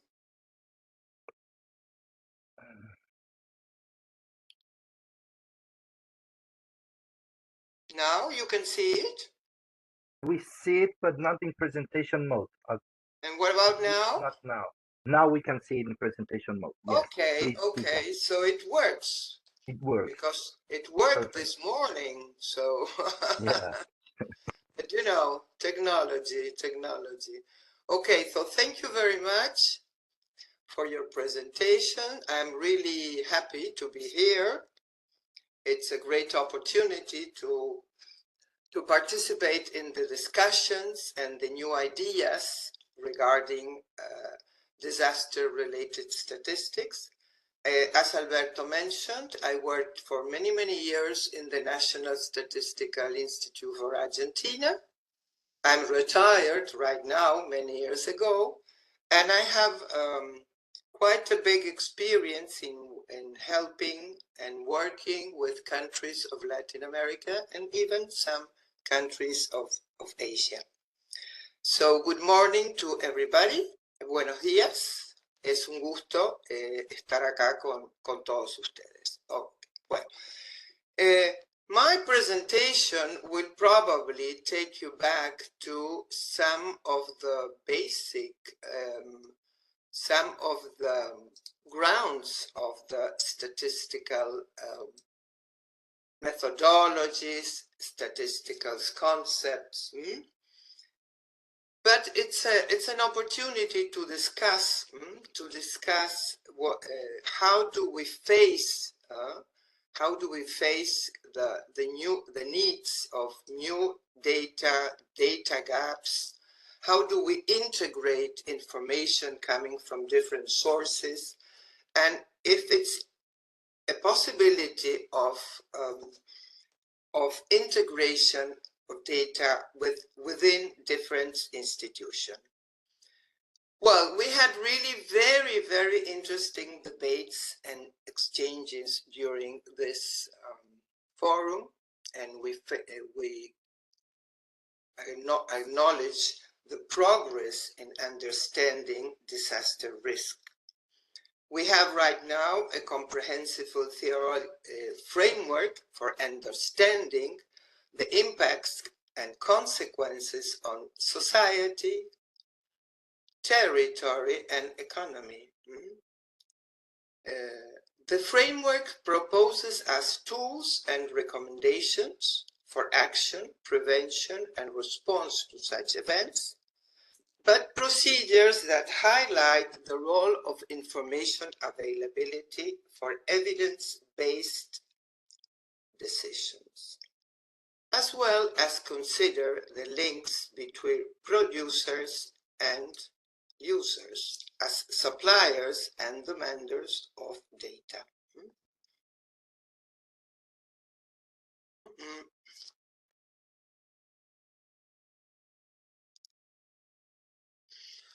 This presentation aims to contribute in thinking of the key nature and particularities that define disaster statistics, outlined as open questions, bearing in mind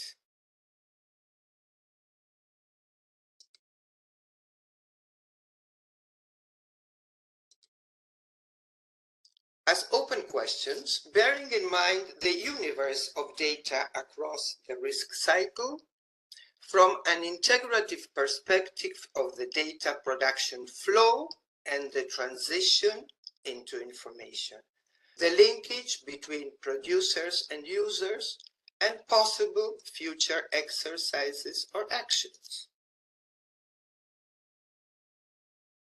It takes some time to change my slides. I don't know why.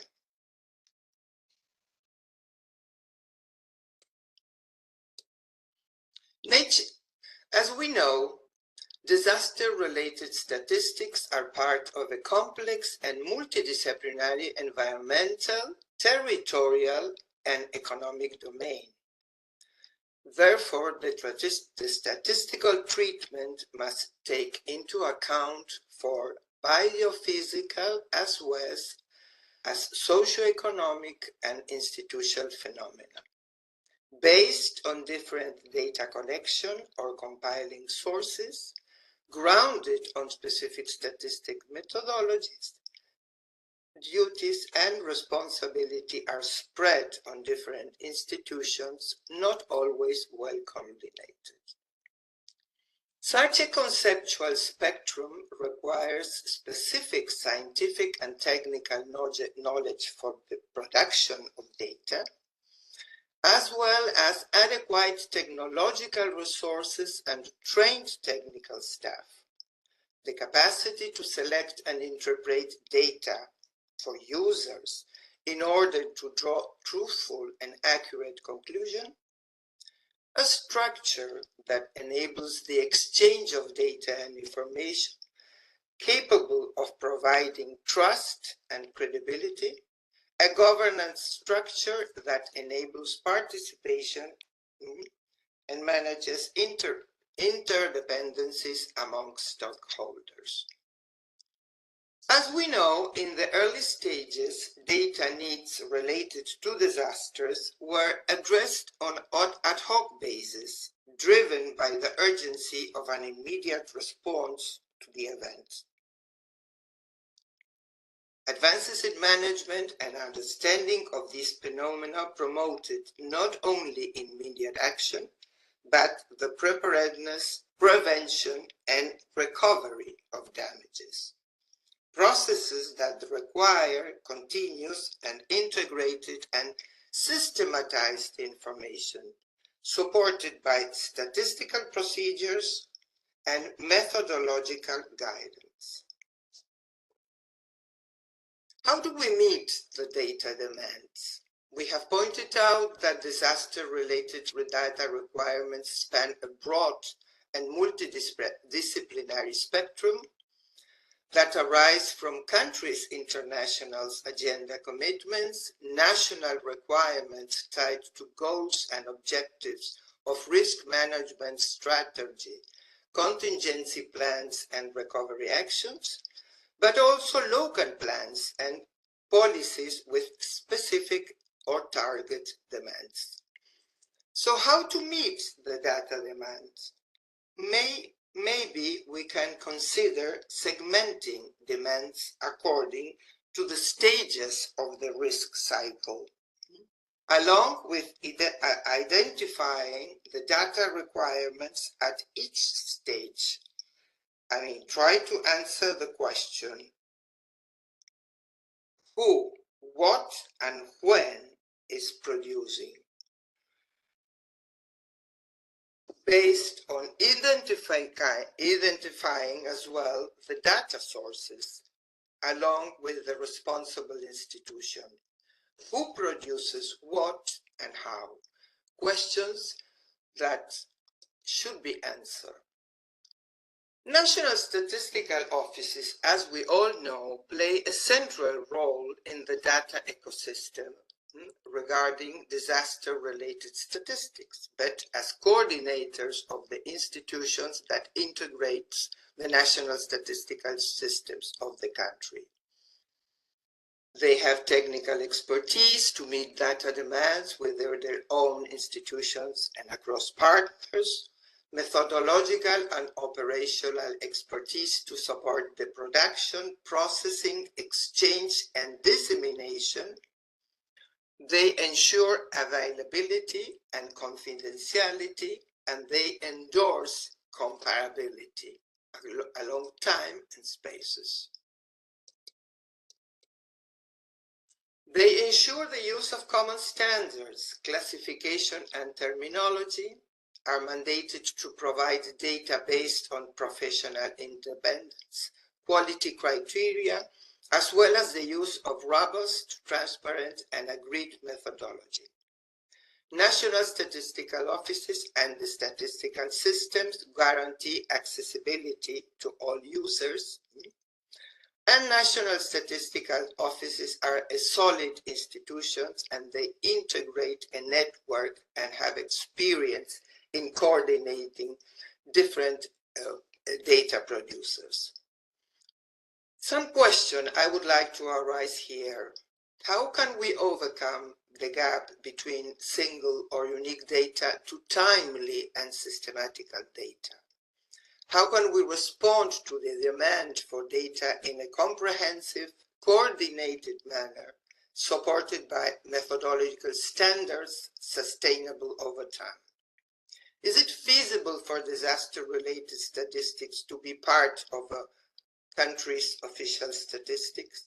How can we certify that the data follow the fundamental principles of official statistics? Principles that, as we all know, promote methodologies and statistical production of quality data, allowing users to apply criteria for data accuracy, validation, consistency, and comparability across time and space. It's absolutely necessary for the users. And to analyze data and draw accurate conclusions.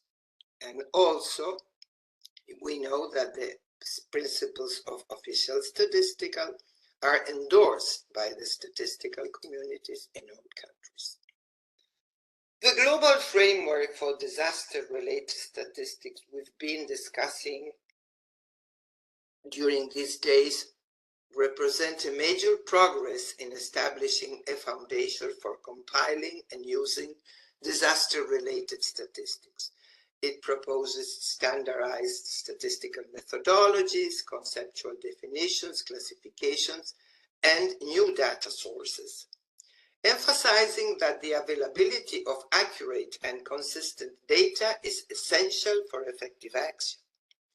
Data that should be articulated with a common statistical framework to enable better understanding of risk, support evidence-based planning and policies, and to facilitate consistent comparisons across time and space. As we all know, as we've seen during these days, the conceptual framework is structured around three measurement areas: risks, disaster risk, impact, and risk reductions. And data are therefore required for different moments: data before the event, during the event, and post-event. Bringing the three areas together leads us to the identification and understanding of the set of associated phenomena regarding risk. However, as it is highlighted in the global framework, data availability is only partial. We still have gaps. Some limitations are observed. Certain conceptual definitions require operationalization and delimitation of statistical units. There is a need for precision, for some kind of precision in collecting and compiling methodologies, the use of harmonization and standardizing criteria, and the definition of both quantitative and qualitative units of measure. And very, very important is the documentation and the preparation of methodological sheets and have recorded of the metadata. I would like to make some very, very short comments regarding some of the tables that are presented in the global framework. And maybe I would like, with all due respect, to make some suggestions regarding how to take more steps or go deeper in the definitions of the data needed in this spectrum of information needed to risk reduction. In this example is a setup of institution. It's an example of a setup of institutions producing disaster related statistics. And as you see on the first column, it's indicated data produced. And below, hazard data, risk reduction data, exposure data, etc. What maybe we must take in account that these are domains, not yet data. Because when we, for example, when we mention land cover and land use data, this is a domain. It's not data. Meteorological data, we know we have a huge amount of methodological data.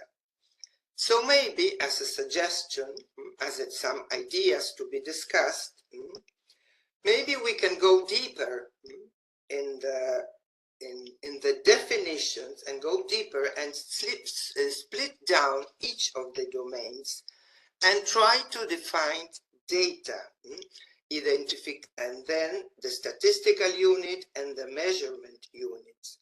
Maybe that will help us in defining a set of core statistical data for each area of measurement of the global framework and help in the identification of possible data sources.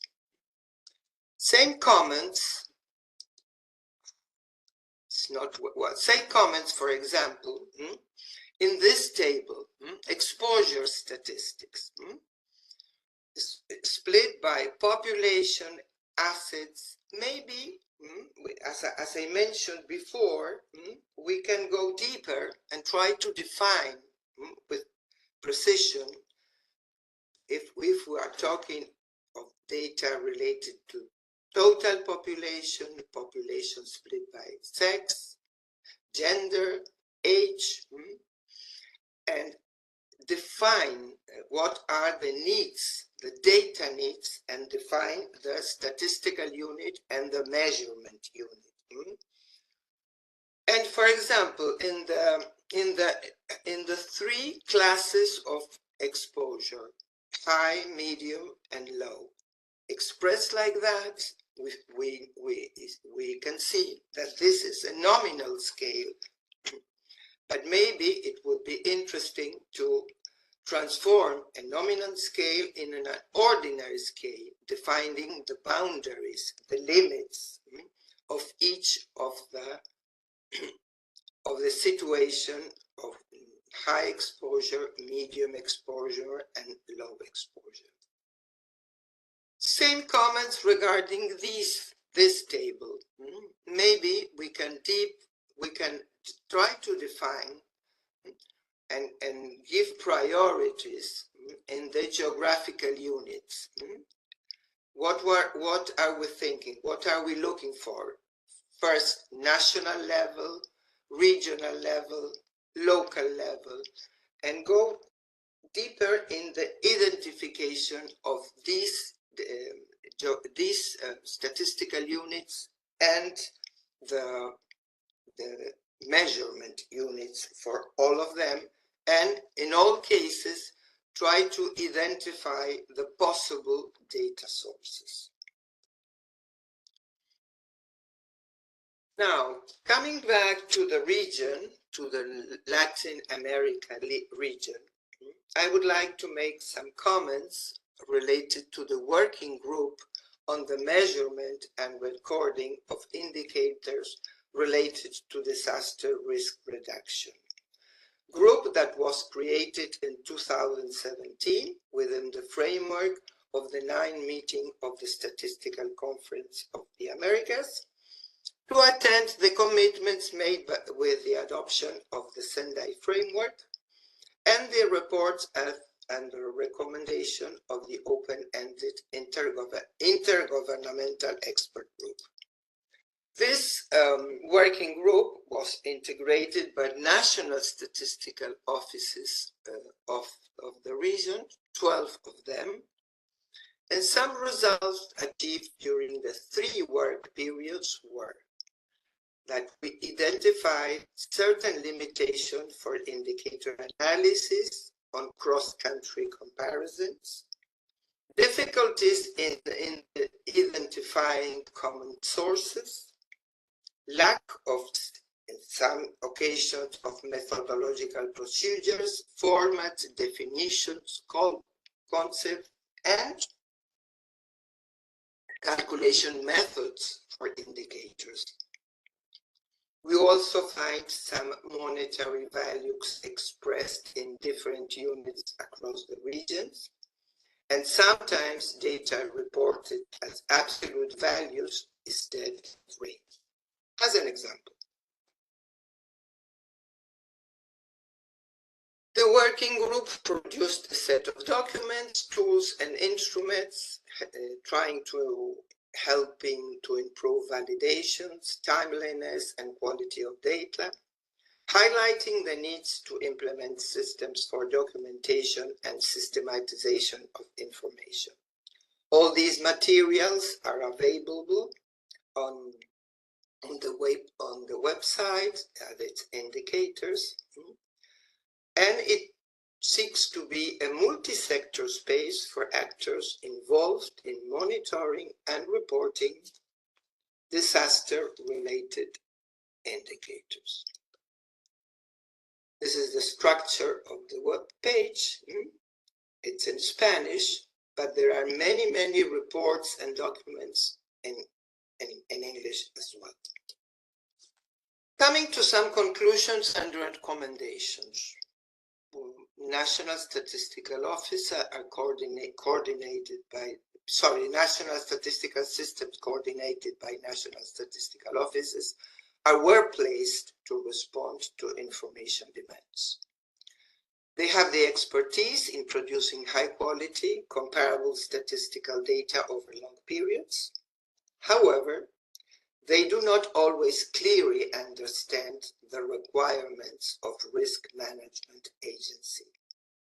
And they often, as it was mentioned, face some limitations in including new topics and the need to advance in the adoption of new technologies and new data sources. On the other hand, disaster risk management and agency do not always have a complete picture of the information available within the national statistical systems, nor are the methodological criteria for data production or quoting the data sources, and the need of defining the answer before the question, the query, or the data capture, together with the definition of the statistical unit, the variables, and the consistent unit of measure. What is the output? What is the answer we are looking for based on statistical surveys, statistical census, remote sensing, or any other data sources? So, as it was already mentioned, strengthen the coordination between disaster risk and the statistical community to implement statistical tools and methodological processes through the entire information cycle. It's absolutely necessary to strengthen and try to overcome the gaps and the need of information. This will underpin the inclusion of disaster risk management within countries' national statistical system with a clear mandate integrated in the statistical plans. Before ending my presentation, I would like to quote some of the words used by our colleague from Mexico when she mentioned that words and concepts matter. Las palabras y los conceptos cuentan. And one of the colleagues from this morning that used a very interesting expression talking about the power of integrations. And of course, the words of our colleague from Colombia that we need to face with hope, con esperanza, the future and try to have responsible innovation in all related to the production of statistical data related to disasters. Thank you very much y muchas gracias. Thank you very much, Kika, for these reflections. Obviously, still a lot of work to do, but we are on the good path to achieving, our goals and all the work related to disaster statistics related, and that's the effort that's why we are here. So thank you very much. Now I give the floor to Ms. Athens. You have 20 minutes to present the forum summary and the takeaways or the principal takeaways for each session. So the floor is yours. Alexis. Awesome. Thank you so much, Alberto. You will share your screen on your presentation? Yes, let me get sharing Okay, here. perfect. Awesome. Does everything look okay? Everything is okay in mode presentation, so presentation mode, so you're good. Okay, great. Okay, so here we are on the last day of the forum, the last session, and here I'm going to recap the forum summary and takeaways. So this is going to capture the discussions that we've had during each session, including the main points as well as action items that have been discussed for countries. So I will ask you to forgive me in advance for these slides being a bit dense. We've had so many good conversations these past few days, and I wanted to make sure to try to capture the main themes that have emerged from these conversations and also referencing some of those key presentations that we've heard, just to refresh your memory and just tie it all together. So to quickly recap the forum objectives that we heard Ms. Hansen present the first day, the forum goals were to provide a platform to facilitate the exchange of knowledge and experiences between producers and users of disaster-related statistics. Second goal is to increase awareness of, engagement in, and contributions to the work of the interagency expert group on the DRS, and especially the preparation of the Global Disaster-Related Statistics Framework, or the G-DRSF. And finally, to highlight key emerging areas for consideration in future efforts to improve the production and use of disaster-related statistics. And again, here is a quick recap of where we've been the past 3 days. This is just an overview of just the main topics to refresh your memory on the main points that we've hit over the few days here. So we started our first day with a conversation around the international framework, and that corresponded to the G-DRSF Chapter 1. Then on the first day, we also heard about concepts and classifications, and this loosely translated to Chapters 2 and 3 of the G-DRSF. Yesterday, we heard in the morning about disaster impact statistics, and in the later session, we heard about disaster risk reduction. In that conversation focused on hazard, exposure, and vulnerability.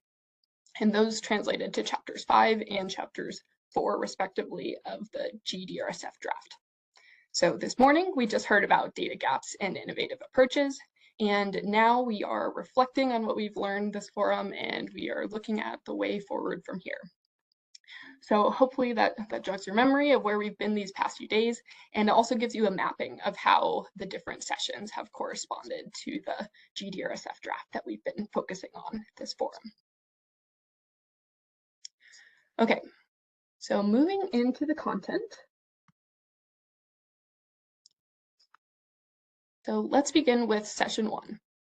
So this first session set the scene for the forum by showing how existing statistical frameworks are already helping countries strengthen coordination, integrate data, and make better policy decisions, and how these experiences inform the development of the G-DRSF. The country experiences illustrated this well. We heard from Italy describing how the framework concept guided its creation of a register of places, linking geocoded locations to administrative units. Ecuador used the FDES to integrate data from different sources and close gaps in environment and hazard statistics. Turkey showed how adopting international frameworks led to concrete benefits, like its address-based registration system, which connects population, infrastructure, and administrative data. That same system was used during the 2020 earthquakes to estimate who was affected and where they relocated. Across these examples, the message was clear. Frameworks can provide structure and coherence. They help harmonize classifications, integrate spatial and administrative data, and also promote collaboration across agencies, which has been a key theme that we've heard throughout this forum. Countries also shared common challenges: data gaps, difficulties harmonizing definitions, and the need for stronger institutional coordination and technical capacity. Several speakers emphasized the importance of a common language, a shared foundation for national statistical offices, ministries, and scientists to work together. Looking ahead, countries called for the G-DRSF to be flexible as well as action-oriented, something they can adapt and pilot using their own national systems. They also underscored the need for training and practical tools to link statistical, administrative, and geospatial data, and for continued regional collaboration to exchange good practices.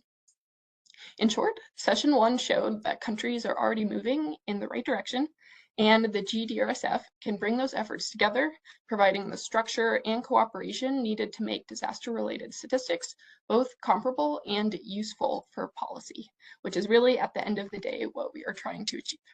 So, building on that foundation, Session 2 turned to the underlying architecture of the framework itself, the concepts, definitions, and classifications that make this kind of integration possible.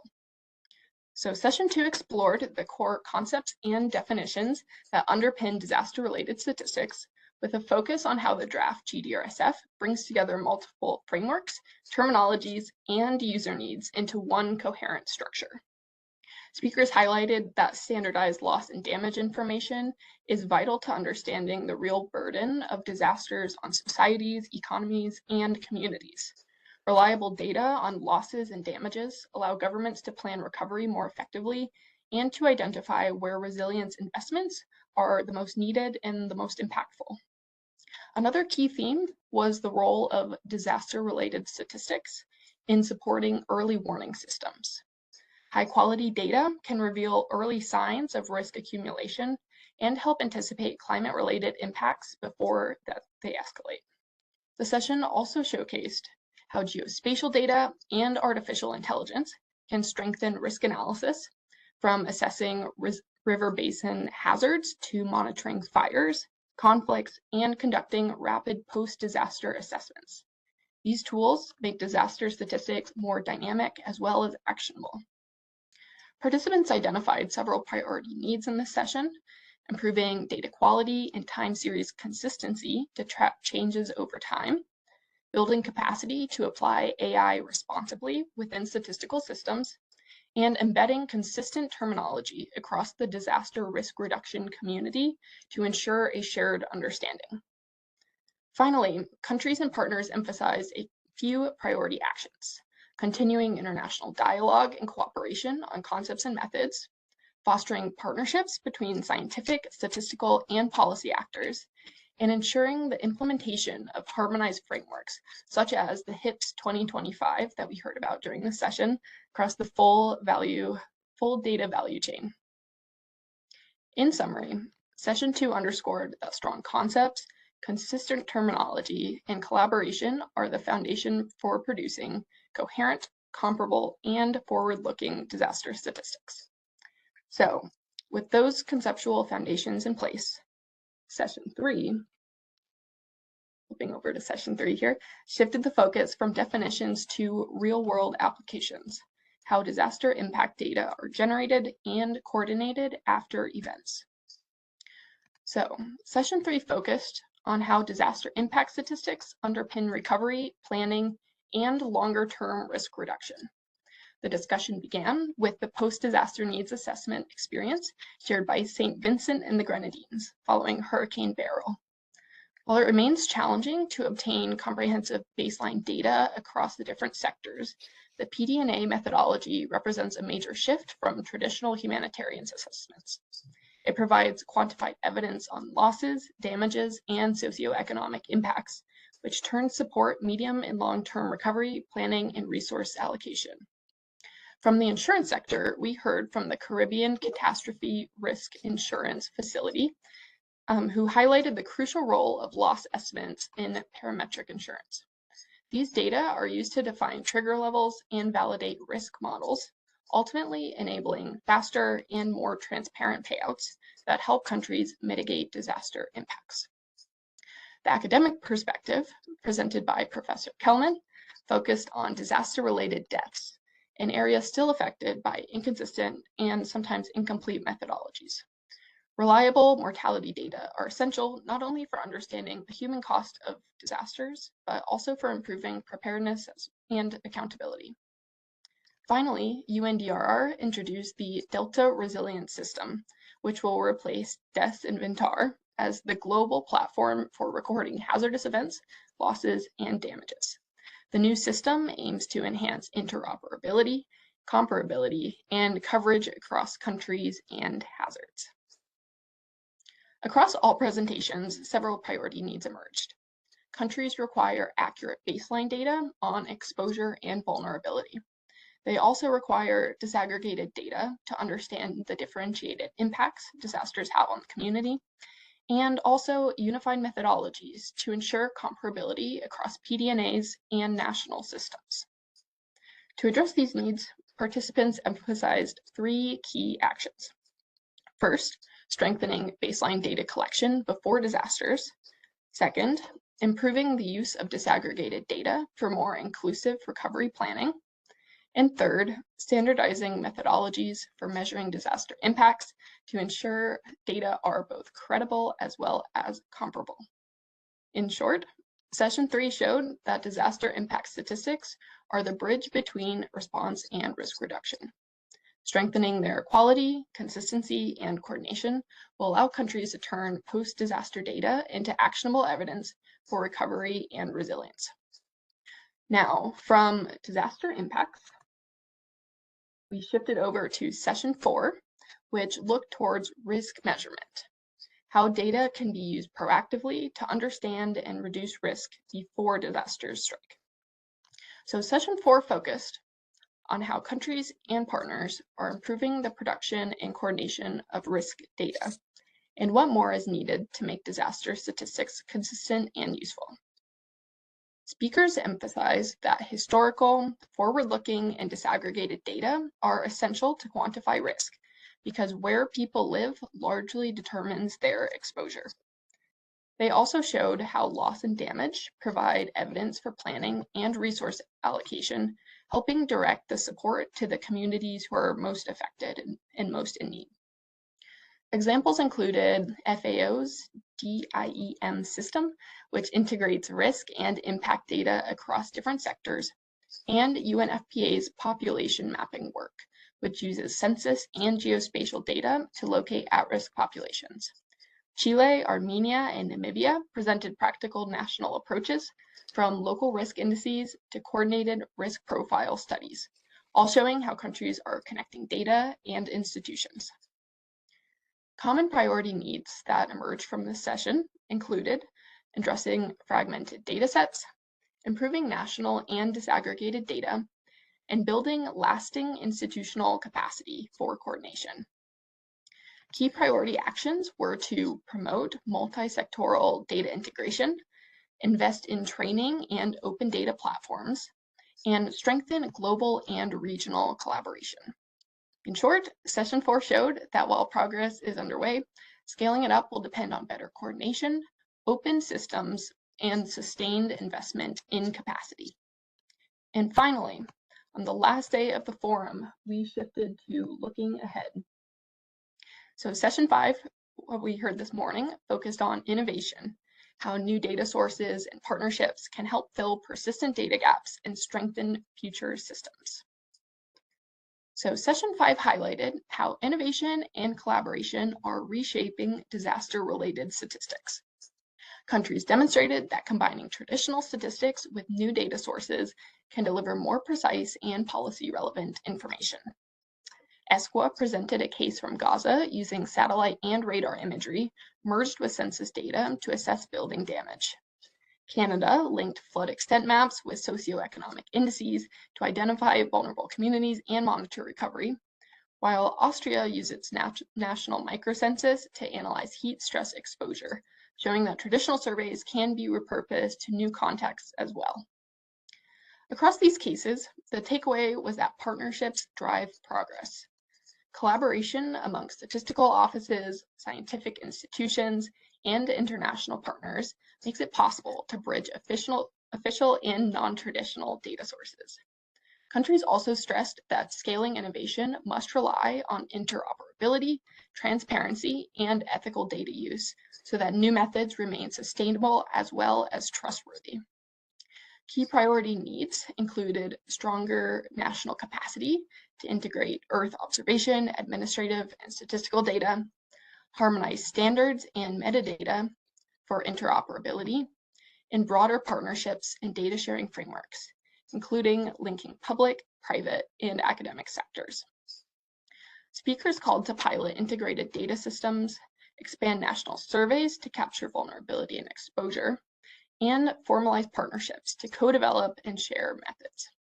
So in essence, session 5 illustrated how innovation can enhance disaster statistics if countries invest in the partnerships, standards, and capacities needed to sustain it.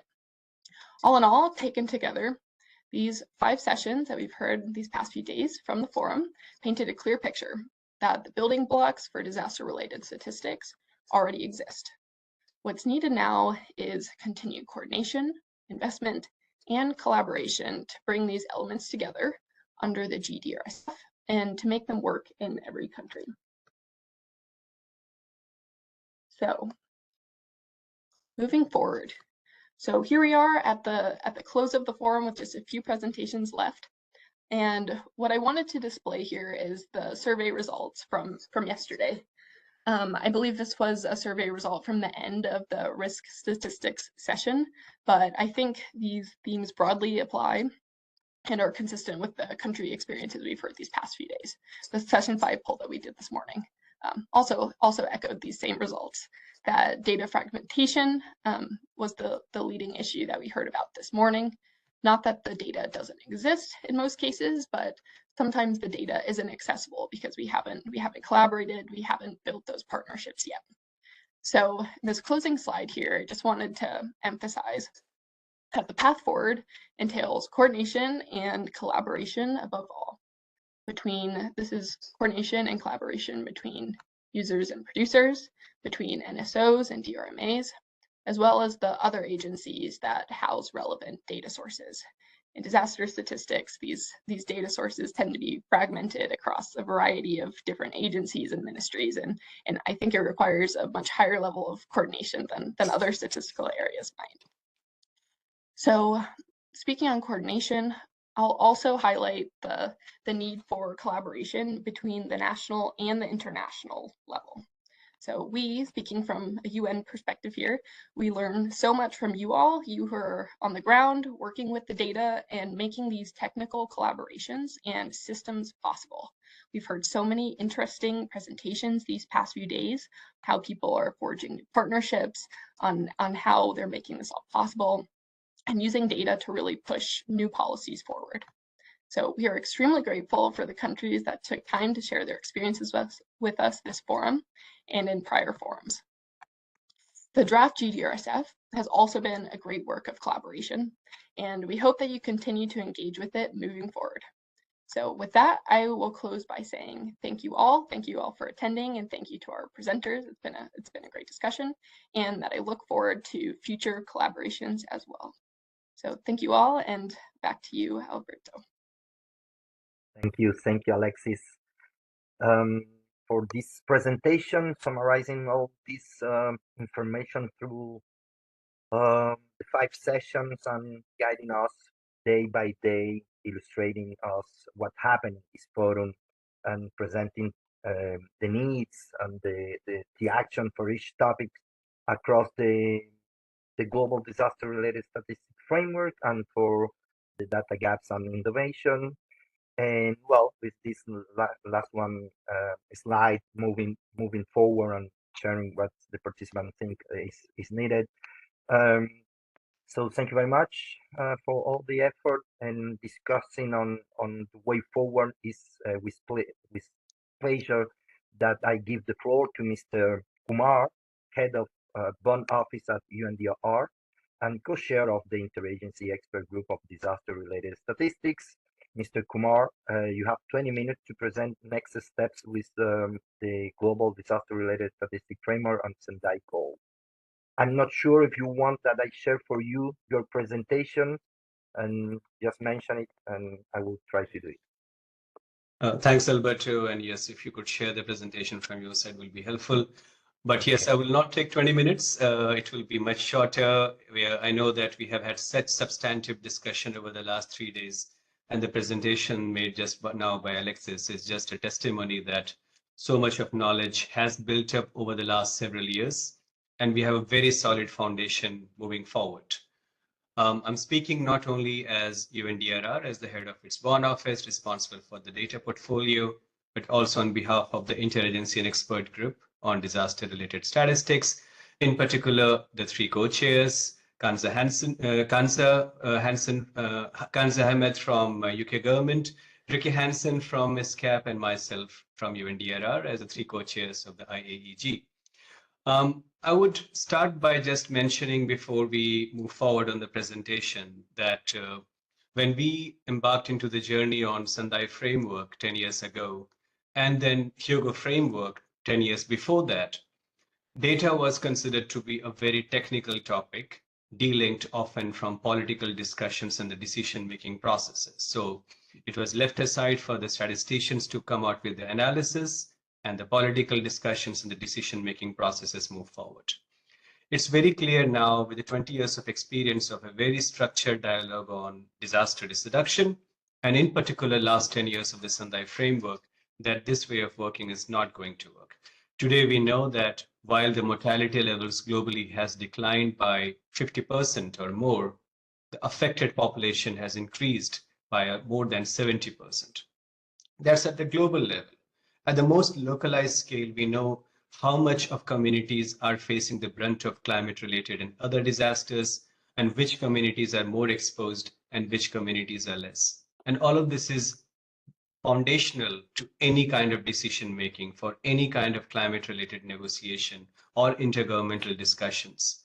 And hence, data is no more just a technical topic, but a part and parcel of every decision-making process. And this forum and the discussions that we had today and in the last 2 days has really moved us into that direction. So with that, I'll just present some of the formative steps that we have taken so far and where we go from here over the next few years and so. Next slide, please. So I will just repeat the slide that was shown perhaps in the first day itself, just to give a direction where we started. It has been a very long journey over the last 10 years or so, where steps have been taken iteratively, step by step, to reach where we are as of now. From a point where we did not have indicators to structurally monitor quantitatively the disaster-related progress, the impact, and so on, to a point where we have one of the global draft frameworks ready, undergoing consultation, and several other processes underlying this. Next slide, please. But where it becomes even more interesting is that not only this week has been a bit of a milestone in this process, not only we are concluding the 5th Forum on Disaster-Related Statistics today, but yesterday was also the deadline for the consultative process for the Global Disaster-Related Statistics Forum. This forum, hence, has been, as you could already see, was structured around the chapters of the framework, and also a set of webinars that were organized in the process in the last 1 month have all provided very substantive feedback, which when added together with the direct consultative feedback that we have received from countries and experts, does give us a very substantive foundation for the work moving forward. From now on, our teams would be working together to understand the feedback, to incorporate them into the draft framework, which is what will be the interesting time ahead in the next 1 and 2 months. There would be a report that would be submitted by next month. And then at the next, which is the 57th session of the Statistical Commission, the framework will be tabled for adoption by the Statistical Commission. This has been a very substantive process. We have engaged multiple national statistical offices, disaster management offices, regional economic commissions, and multiple other actors and communities who have contributed to this process. And we have received responses and feedback on the framework from all of them. We have received general feedback on the framework as a whole, and we have also received very specific feedback on specific sections of the framework. So all of these will help us in terms of finalizing the framework itself. Next slide, please. So, and this is the last slide. So basically what we would be doing from now on, what we have observed is that one of the mandates that we had received when the indicators of the Sendai framework were being adopted was to take very substantive steps to bring together the disaster management community and the statistical community, both at the global level and at the national level, including through the national disaster management offices and the national statistical offices to work together for the betterment of the statistical ecosystem in which we all operate. This has been recognized, and hence this framework addresses that basic concern and the demand. There is a clear need for and demonstrated harmonization between different elements of the progress. The indicators of the Sendai framework, as well as of SDGs, and the forthcoming indicators of the global goal on adaptation are all going to benefit from this framework. And this also builds on many good practices, many of which were shared only also at this forum in terms of ensuring that the framework is further enriched. We are now entering into the last 5 years of the Sendai framework and the SDGs, and the time going ahead is going to be very interesting. It was presented at this forum that we have recently launched a Delta resilience system, and the Delta resilience system will revolutionize the way in which we look at disaster impact data. It will greatly capacitate national governments and the local authorities in terms of structurally collecting data on different elements of hazardous events as well as disaster impact. And at the same time, as of now, more than 170 countries are reporting on Sendai Framework Monitor. The quantity, quality, and the consistency of reporting has often been very patchy.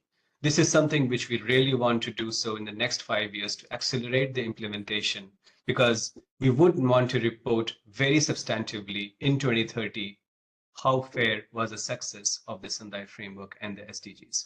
And only if we have robust data like the ones we are talking about now, we will be able to reach that stage. We are not working in a vacuum. The processes which are ongoing under the climate action is something which is also we are keeping a very close look on. Just this last weekend here in Bonn, the final workshop on the global goal on adaptation and its indicators were concluded. And the framework that we are developing here and the discussions we have had would really enrich the indicators when adopted in Vellum and subsequently when rolled out. Equally fascinating and promising are the progresses we are making in the loss and damage space. We have funding mechanisms. The Fund for Responding to Loss and Damage is having its 7th board meeting this week in the Philippines. The 5th board meeting of the Santiago Network happened just a month back. And all of these are good progresses being made in the climate space, wherein data would be a cornerstone for every financing need which is ascertained and hence delivered over time. We are all working at a stage where we really want to move forward in a much more informed manner. Data is not only important from the view of understanding our needs, but also meeting them. And hence, I really wanted to thank all of you and all of us in this forum for making it such a big success and for all the participation. In particular, I would really want to thank ECLAC as a very active member of the Interagency Expert Group and for hosting this forum, and for all the members of the Interagency Expert Group for making this forum happen. Last slide, which is my thank you to all of you once again, and looking forward to continuing this conversation.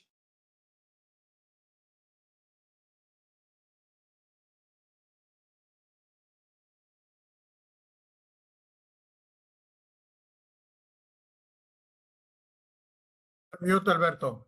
Yeah, sí me di cuenta.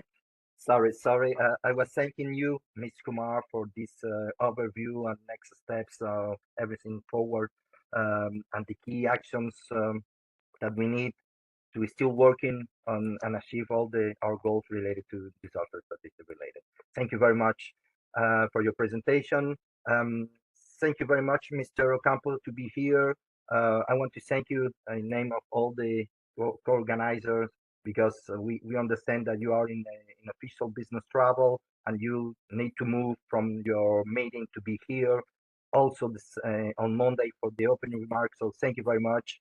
And well, I give you the floor to close this forum. I just want to mention before that you start, Mr. Ocampo, to remember to everyone after Mr. Ocampo closing remarks, I will share with you this link in the chat box to answer this quick evaluation survey, and I also will share in the screen the QR code. Now, please, Mr. Orlando, the floor is yours. Muchas gracias, Alberto, por la invitación a cerrar este importante webinario. Thank you very much for inviting me to close this important webinar, and of course, it's an honor for me to address you again this time to have these final words for the 5th Global Expert Forum for Producers and Users of disaster-related statistics, and very welcome to and thank you to all of you to be here during these past 3 days. In these days, we have seen the urgency and importance of this agenda that was confirmed. Time and again, you have underlined the need for high-quality, timely statistics that can guide effective policies for disaster risk reduction and climate resilience. The demand for such data is growing, and the supply must keep pace. Our discussions during this day make clear that institutional arrangements, a stronger coordination across agencies, and sustained resources are essential. These are the conditions needed to ensure that the disaster-related statistics are not only produced, but also used to shape decisions. This forum has shown that disaster-related statistics are not a narrow technical matter. They are the central to meeting the commitments of the Sustainable Development Goals, the Sendai Framework, and the Paris Agreement. They are also indispensable for protecting lives, supporting vulnerable communities, and building more resilient societies. We have also heard about the Global Disaster-Related Statistics Framework, a major step forward. The draft presented here is the first attempt at a common global framework for disaster-related statistics. Your exchange has helped refine it and will strengthen its path to adoption at the United Nations Statistical Commission next March and next year. While many changes remain, for example, expanding coverage, strengthening technical capacities, improving data sharing, and integrating new data sources, this forum has demonstrated the commitment of countries, regional bodies, and global partners to move forward together. The diversity of perspectives shared here from producers and users alike is proof of the value of collaboration. On behalf of ECLAC, I wish to thank each of you for your active participation and contribution. I extend gratitude to our partners, the Statistics Division of the United Nations, the United Nations Office for Disaster Risk Reduction, UNDRR, the Regional Commission, the UK Health Security Agency, and of course, the expert group of the interagency expert group that support us for the build of this framework. And I want to thank you for your invaluable collaboration in organizing this forum. I also wish to recognize the dedication of of course, my colleagues and all the organizers here in ECLAC, without whom this gathering will not be possible. As we conclude this forum, our task is clear: to carry forward the knowledge and experience shared here into practical action at national, regional, and global levels. Throughout our joint efforts to strengthen disaster-related statistics, we provide policymakers with evidence, the evidence that they need to protect lives and build resilience. I want to thank you again for your commitment, your contributions, and your dedication for this vital agenda. And I don't want to close these final words without thanking all the colleagues and all the sticks at the ECLAC, our colleagues, the interpreters that are here. Muchas gracias a los intérpretes por su apoyo durante estos 3 días que fueron vitales y fundamentales. And with this, I look forward to meeting you again in future exchange and seeing the results of the important work you're leading in your countries, your institution, and at the global level. I turn the microphone to you, Alberto, just to send the link that you mentioned. Thank you very much, and see you soon, and hope we have a success in March in 26. Thank you. My regards. Thank you very much, Mr. Ocampo. I just share with all of you in the chat box the link to answer this evaluation survey. I'm trying to share my screen to give you access to the QR code, just to perhaps it's easier to you also. And yes, thank you to everyone who made possible this forum, all the presenters, all the session chairs, each moderator, obviously all the IT team, our administration team here at ECLAC also, and the interpreters.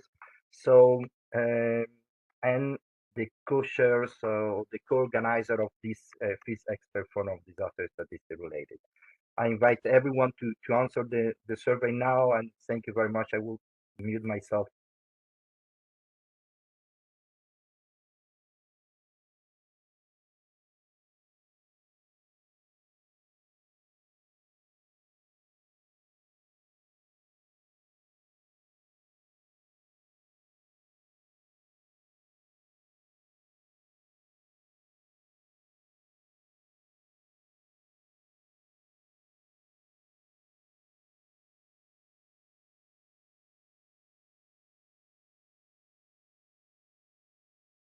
Okay, hopefully everyone's had a minute to scan the QR code. We really appreciate the feedback, so thank you all for taking the time to do the evaluation. We'll have another forum next year, and we will use that feedback to make it more useful for you all. So thank you for the time. So with that, I believe we are at time. This is the close of the 5th forum. Thank you all for attending, and we hope to see you all at the next one. Thank you, everyone, and have a great afternoon. Thanks, everyone.